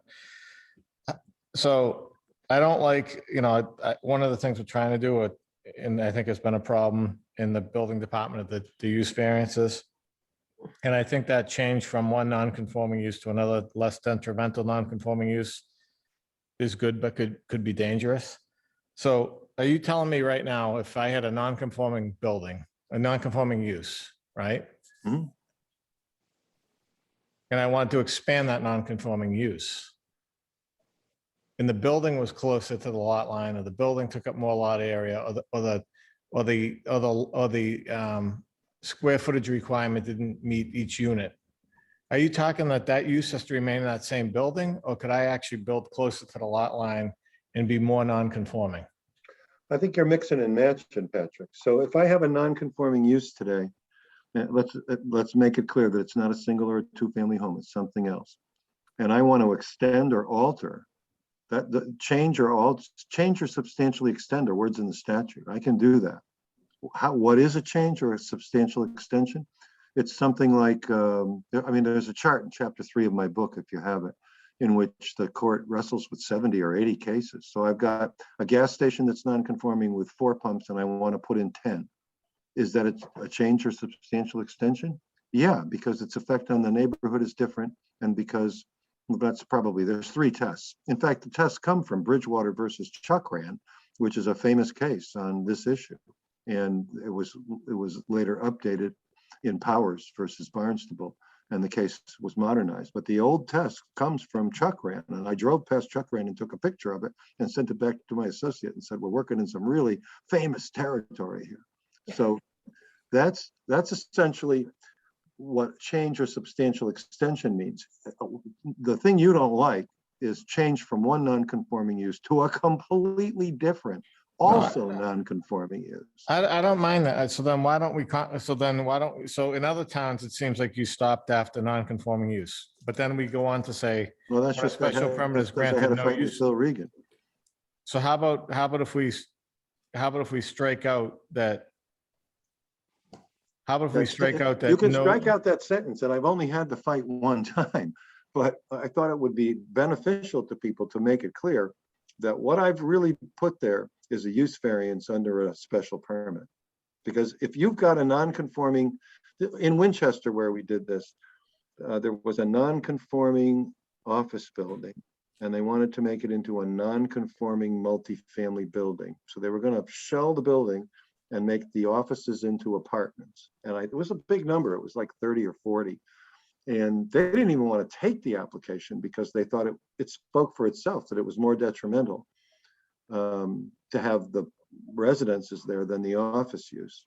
And I said, at a minimum, take it and deny it. And, and if you think it's more detrimental, then you're perfectly within your rights to do so. I just think we're doing, in one respect, in the zoning, in the ZBA, we're getting rid of the power of the use variance. And then we're basically backdooring it here. Yeah, but the difference is that a use variance generally comes in for something new that isn't allowed. And if you're in Quincy, it's the fastest way to get to the finish line. Right? And I would say that not just about Quincy, but about most major cities. It's the fastest way to get from soup to nuts. Otherwise, I got to get a vote of the council to change the zoning, and I got to come back in for a special permit. It's two steps instead of one. But this is not virgin land. This is not a brand new use on an empty piece of land that isn't allowed. This is a piece of junk that's going to be an eyesore if it's not already. And somebody has an idea that makes it better. God's sake, grab it. But we can do that if we still strike out that language.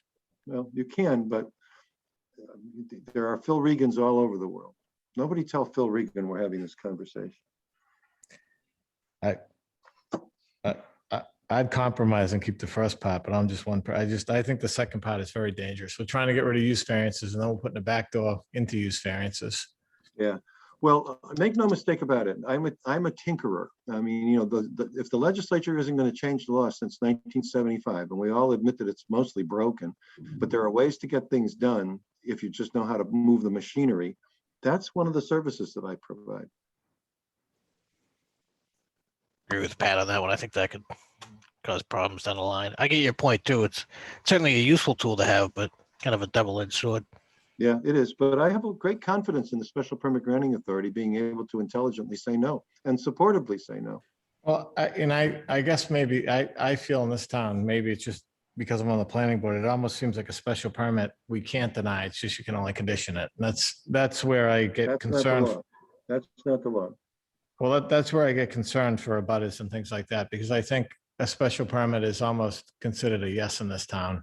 Yeah. And I think that if we're trying to get the use variances, I'd compromise and keep it and say, change from one non-conforming use to another less detrimental. I think that's good.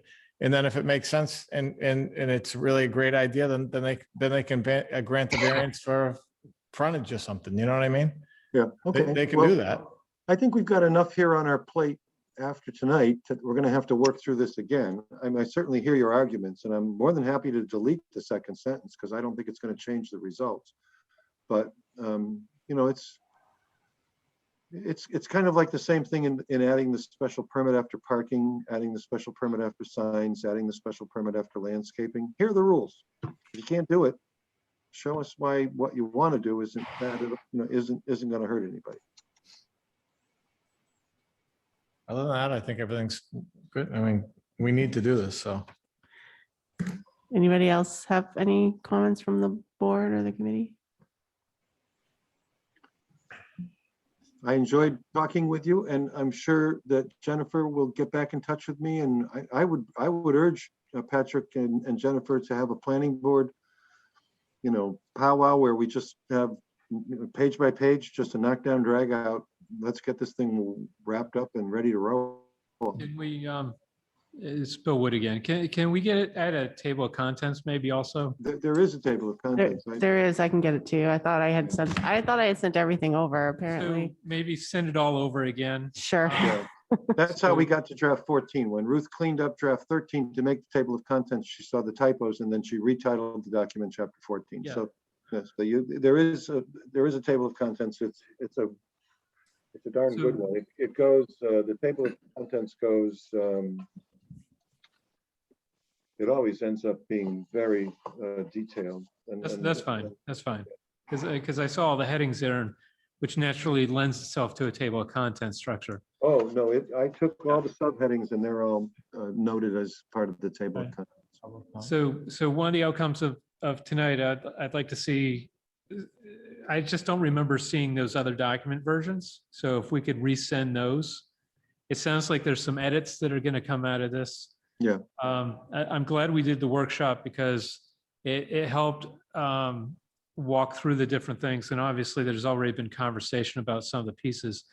I think procedurally, maybe, and I'm only speaking for myself, but maybe the best thing to do is continue working through the draft until you think it's done, and then resubmit it through the council process as a first reading so that all the edits are in there. Otherwise, because we have an ordinance before us in the council already that has slightly different language in it. And we would have to either totally eviscerate that and replace it with new language, which is a possibility. Or, what I would like to see cleaner, because when I go look for legacy ordinances on the website, I end up with the wrong ones because there's drafts or things that didn't get done. I think it'd be nicer if, after working through all the changes, to resubmit it again through the council as a new ordinance, abandon the old one, and then bring that through the hearing process. And if we have to make amendments after that, I think it's a little more straightforward as a process. I think that's a good idea. And Jasmine, I wrote down just about everything that was said. I can send an email too, just so, Yes, please. That would be great. Thank you. or I can leave you with all this here. Yep, that'd be perfect. Thanks, Pat. Anybody else have any other questions for Attorney Bobrowski? Do we want to do 15 minutes of public comment? Are there any, I see Mrs. Neary on. Is there anybody else? There's a couple other people. If the board wants to do that, It's just up have them to- raise their hand. Fine with that. Mr. Wood, are you okay with that? Yeah, I'm okay if I can ask one question in detail. So I don't know what section I'm in. I'm in the lighting section. It says sodium vapor or metal halide lighting can't be used. I'm just wondering why. That may have been in our old language and not changed on this, but does anybody know why sodium vapor isn't allowed anymore, or should it be allowed?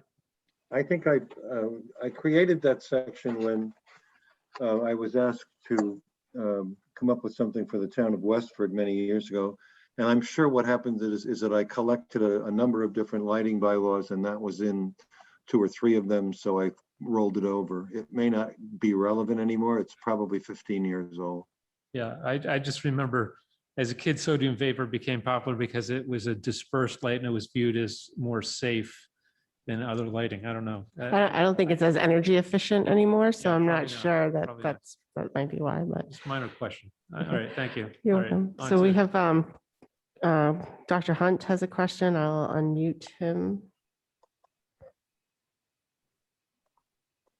Am I unmuted? You are. And can you hear me? We can. Thank you so much. To the last point, the sodium vapor lights are, as Jennifer said, inefficient. And actually, those lighting is not the best lighting. LED lighting has a much better public safety issue because you can identify people better, the colors are more proper, that kind of thing. So there's a lot of reasons to go to get away from the high energy use things. But two or three quick. First thing, I think the coding is incredibly helpful. So we know what is new, and we see that there is a lot of new in here, and that allows us to really think about the changes. I did see that the Gateway District design criteria is not shown as being removed. And I know I've raised this question several places, but I think it should be shown as being removed, but it also needs to be referenced as to where that design criteria that protects the gateway entrances from becoming strip malls. I think that needs to be referenced somewhere. That's something that I worked too hard along many years ago to have it lost and not be, and if it's in the zoning, it's harder to change than if it's in some rules. And I don't want it to be changed easily. I had one question. What about site plan review for municipal development projects? For example, if you did a golf course, would you have to go through site plan review for something like that? And if so, shouldn't we not add that into this zoning? Well, municipalities are free to give themselves an exemption or free to subject themselves to the regulations. They don't have an automatic exemption. So in the use table on the second category, B, institutional, if somebody has access to that, you can see the municipal choice there. So we are given a choice is what you're saying. Yes, and it's the county and state and federal are supreme, and do not have to comply with local regulations. It's a supremacy clause issue. Just for my sake, does the planning board make the exception or not, or is it? No, it has to be a town meeting or town council vote. It has to be the council that does that. Correct. Thank you so much. Yeah. I believe, just to interrupt, I believe that we in Bridgewater require municipalities to do site plan review for their projects. Good to know. We did on the elementary school and this building that we're in now. I know that. Oh, here's the last question. You mentioned at the start that a lot of things were put back in, but some things were going to be deferred to later. Could you at least provide a list of things that were not put back in or and were deferred to later? I think that would help in the public hearing, because people will ask questions. What about this? What about that? And having something that says we put this back in, but we didn't put this back in would help the public process. Thank you. I can put that together. Thank you. All right. Janet's, oh, here, Pat, did you have something else? Oh, sorry. That's okay. Janet's iPad. I'm going to unmute you. Hi, can you hear me? Yep. All right, Janet Hanson, Pleasant Street, Bridgewater. I came in late. My question, well, first off, I agree with Carlton that it's nice for us to see, what's eliminated and what's added, that type of thing to help us understand, and also to see if we as a public would necessarily agree that certain things should stay or not stay. Also, I'm assuming that there will be a public hearing after all these workshops and they tweak everything.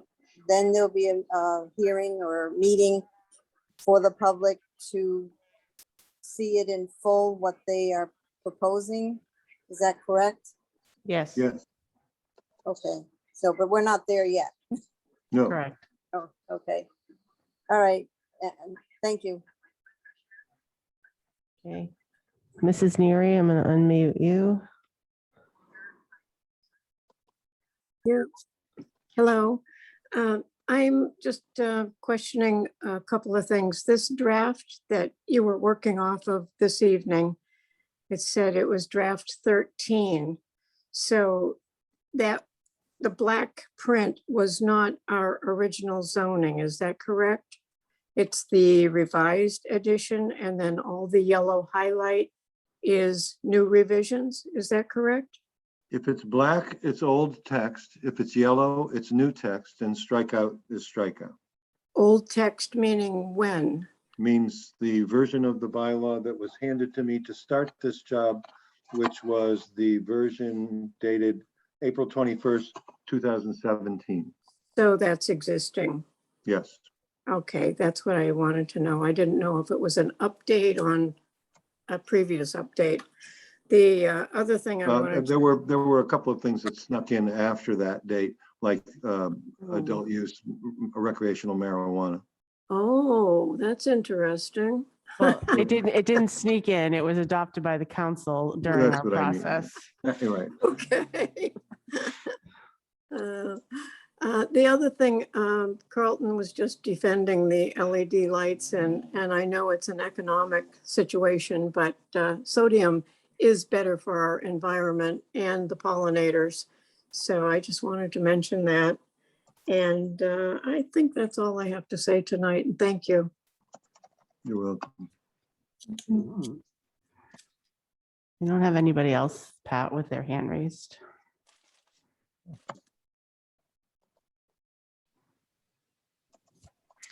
All right, anybody else?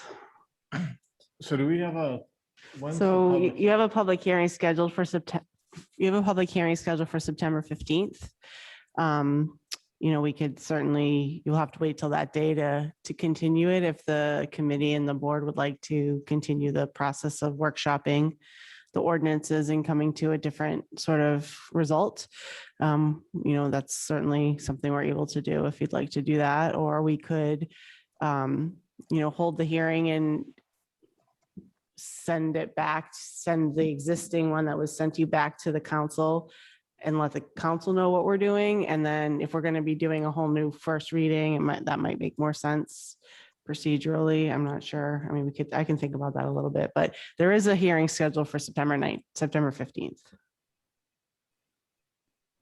You want to do another workshop? And try to get a clean one that we all Yeah. agree on? I think it'd be a good idea to do that. Okay.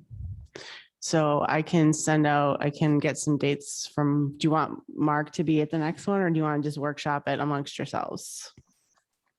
Well, I think you got the feedback from us tonight, and then Mhm. we should get whatever feedback to you, and then you should get that to Mark, and you should get us another version to review. Okay. And then we'll do another Maybe doodle we'll set a poll. workship once he has that document back to us, and we get some time to Okay. read it. Perfect.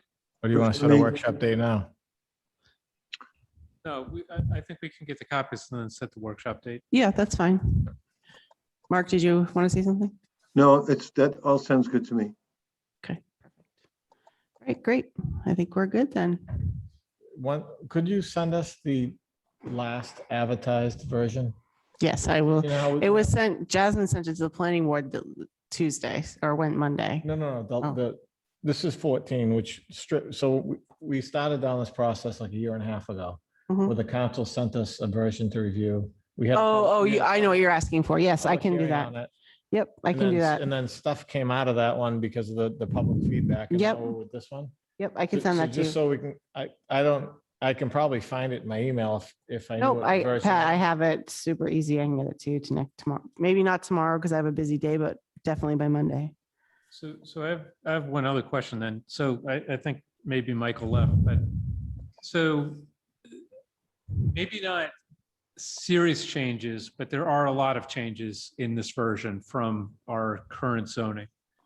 So what other items would be under consider for changes in the future? Because Michael's made it sound like this is creating a foundation that we would then build another layer on. Right. Now I'm wondering, what is that other layer? Because this seems to cover a lot of territory, new and old, right?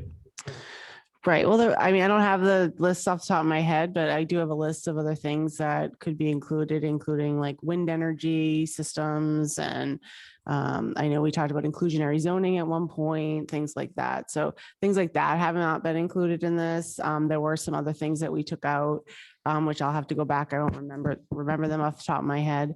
That I understand that there is a lot of quote new things in this, but as I think Mark referenced, a lot of the new things are statutorily, required or, suggested. So if we don't do those things, we could open ourselves up to lawsuits. So it's not like we're adding new stuff just to add new stuff. We're adding new stuff to make ourselves consistent and compliant with state law, federal law, make our zoning ordinances, easier to follow and be regulated. So it is a basic foundation. Yeah, but how much extra work is it to get those other items into the discussion and consideration? Some of it's probably not a lot of work, but some of it could be some time consuming work. Well, I think Bill brings up a good point, is the idea that once this is, assuming it's approved, that we then go on. Yes. Could we make it part of the workshop then to list out those other things, what subjects they cover? Maybe not the text of it itself, but the strategy. Yeah, I think that was one of Dr. Hunt's requests, was that there be a list of other items that we would work on. And I said that I would compile that list. All right. Thank you. Mm-hmm. I do see there's one more hand raised by a member of the public. Are you interested in? Sure. Melissa Remendetta, I will unmute you. Hi, good evening. Thanks for taking my question. I had a question about the table itself that was shown on the screen tonight, but I haven't been able to find it online. Is it available online yet for the public? It should be. If it's not, we'll make sure it is by tomorrow, but it should be under the Community and Economic Development page of the website. Okay, I'll check that. The last time I checked, it wasn't there, but I'll double check that. Thank you. And I had a question about amendments to the zoning being adopted without a public hearing, is that going to be something that'll be added in with regard to public hearings and any amendments to the No, zoning? that's not legal, so no. The statute, Oh. chapter 48, section 5 requires a planning board public hearing. Okay. Thank you. You bet. I just go back to Bill's point. I mean, if I'm not mistaken, the first time we went through this, that the council said we overstepped our boundaries by putting a lot of new stuff in. We just didn't clean up the old zoning. Is there a specific directive from the council on how far we go with this right now? Well, I think we can go as far as we want, right? So what was presented on whatever that April date was, kind of fixed the pattern of language that was going to be adopted. So the procedures, which is in a zoning code change, planning board really has an up or down voice. The committee from the council can recommend amendments, but then it would go back to the council level anyway. I think and maybe it was, I don't know, maybe just I misinterpreted. I thought this first version was more of a reorganization. And as we've talked about, parking requirements show up in 3 different locations, and there's some language that doesn't fit in, reorganization. I thought it was going to be more along that line first, like we did with the admin code, which was to take all the bylaws, pull them all together, reorganize them into different chapters, and then start the changes, after that. And the net result of the admin code change was a major overhaul of the bylaws, in the sense that it was a reorganization, and we added committee definitions and some other things and changed, the wording from selectmen to town council, et cetera. Here, I'm fine with adopting changes, but it's the procedure is that the exact language was presented as a first reading and would need to be amended to go into a second reading before a vote. Otherwise, we're looking for a recommendation of the planning board of that language. So it would have to come back, get amended, get sent back to the planning board. And that's why I suggested, let's have a workshop, get all the language out on the table, and then put it through the pipeline again. So it starts out fresh in the council and then comes through. And then if we're going to do all that work, why not talk about the strategy of the other pieces that are behind it? Maybe some, like wind energy, needs a lot more work and consideration, but maybe there's small items that are on the list that could be adopted. And since there's a lot of yellow already, why not just add some more yellow if it makes sense? Did I answer your question?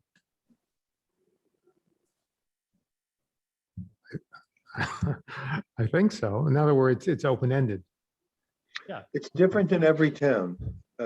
I mean, our process here Yeah. is open-ended. In other words, if we did do something. We're not on a deadline to get this done. No, by I'm not October talking about 1st. deadline. I'm talking, if we inserted things like wind energy and it goes to the council's not going to say, well, you overstepped your bounds. You went too far in terms of what we intended to do. Well, it all depends on how we approach it, right? So if it comes back and we say, oh, we're going to add section 9 as wind energy, then it's got to be, proposed as amendment and accepted as amendment, or it's not going to happen. So I have Mr. Dutton is on the phone and has his hand raised. I don't know, he might want to add something to this conversation. Go ahead, Mr. Dutton. No, thank you. I just wanted to sort of kind of reiterate what Councilor Wood was saying and just correct the perception. I think when I had asked the ad hoc committee to come up with recodified zoning, we were very specific. We were very sensitive to the fact that we would potentially be making changes that are often difficult for the public to understand. So we wanted to try to make it as simple as possible in this iteration. The council is absolutely, the planning board can make recommendations, and the council can amend, the first the document in first reading as much as it wants, because that's all a purely public process. You know, my concern was that we had an ad hoc committee that was not, not a public, a public hearing process. So I wanted to make sure that whatever version we came up with, for first reading was pretty simply a recodification, and obviously some of the substantive changes that stemmed from what Jennifer was talking about, the changes to state federal law, trying to build consistency and correct errors. So, but the council, once it gets to the council level, absolutely, if the planning board makes recommendations and the council adopts amendments, you can make as many substantive changes as the council feels is necessary or wants to tackle all at once. But for our internal purposes, we just wanted to get you something that was the basic. So that hopefully that clears it up a little bit. Thank you. Anyone else? All right, so Mark will get you the changes and stuff that we talked about. We'll work on whatever you wrote down, but I'll add to that. And then we'll set a new workshop date when that new document comes back. Sounds good. Great. So Ms. Sparks, just what Mr. Wood said earlier, we probably have to re-advertise this anyway. So delaying this for another workshop is not going to be a big deal, right? Right. All right. When was the last planning board public hearing? I was in June, the end of June. Well, you've got 90 days before, as a city.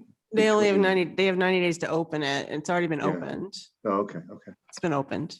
Okay, well, I think the best idea I heard was let's get this cleaned up in a shape that everybody wants to push forward. And if you have to re-advertise it and start from scratch to do that, I'm not start from scratch, just in terms of the legal process, rather than the document itself. I think that's probably the best result. Great. All right, thank you, everybody. Okay, Thank you, Mark. thank you, everybody. Did we lose Pete? I haven't heard of him. Yeah, we lost Pete a while ago. Okay. We ever get them? So Fred, you want to make a motion to approve, to adjourn?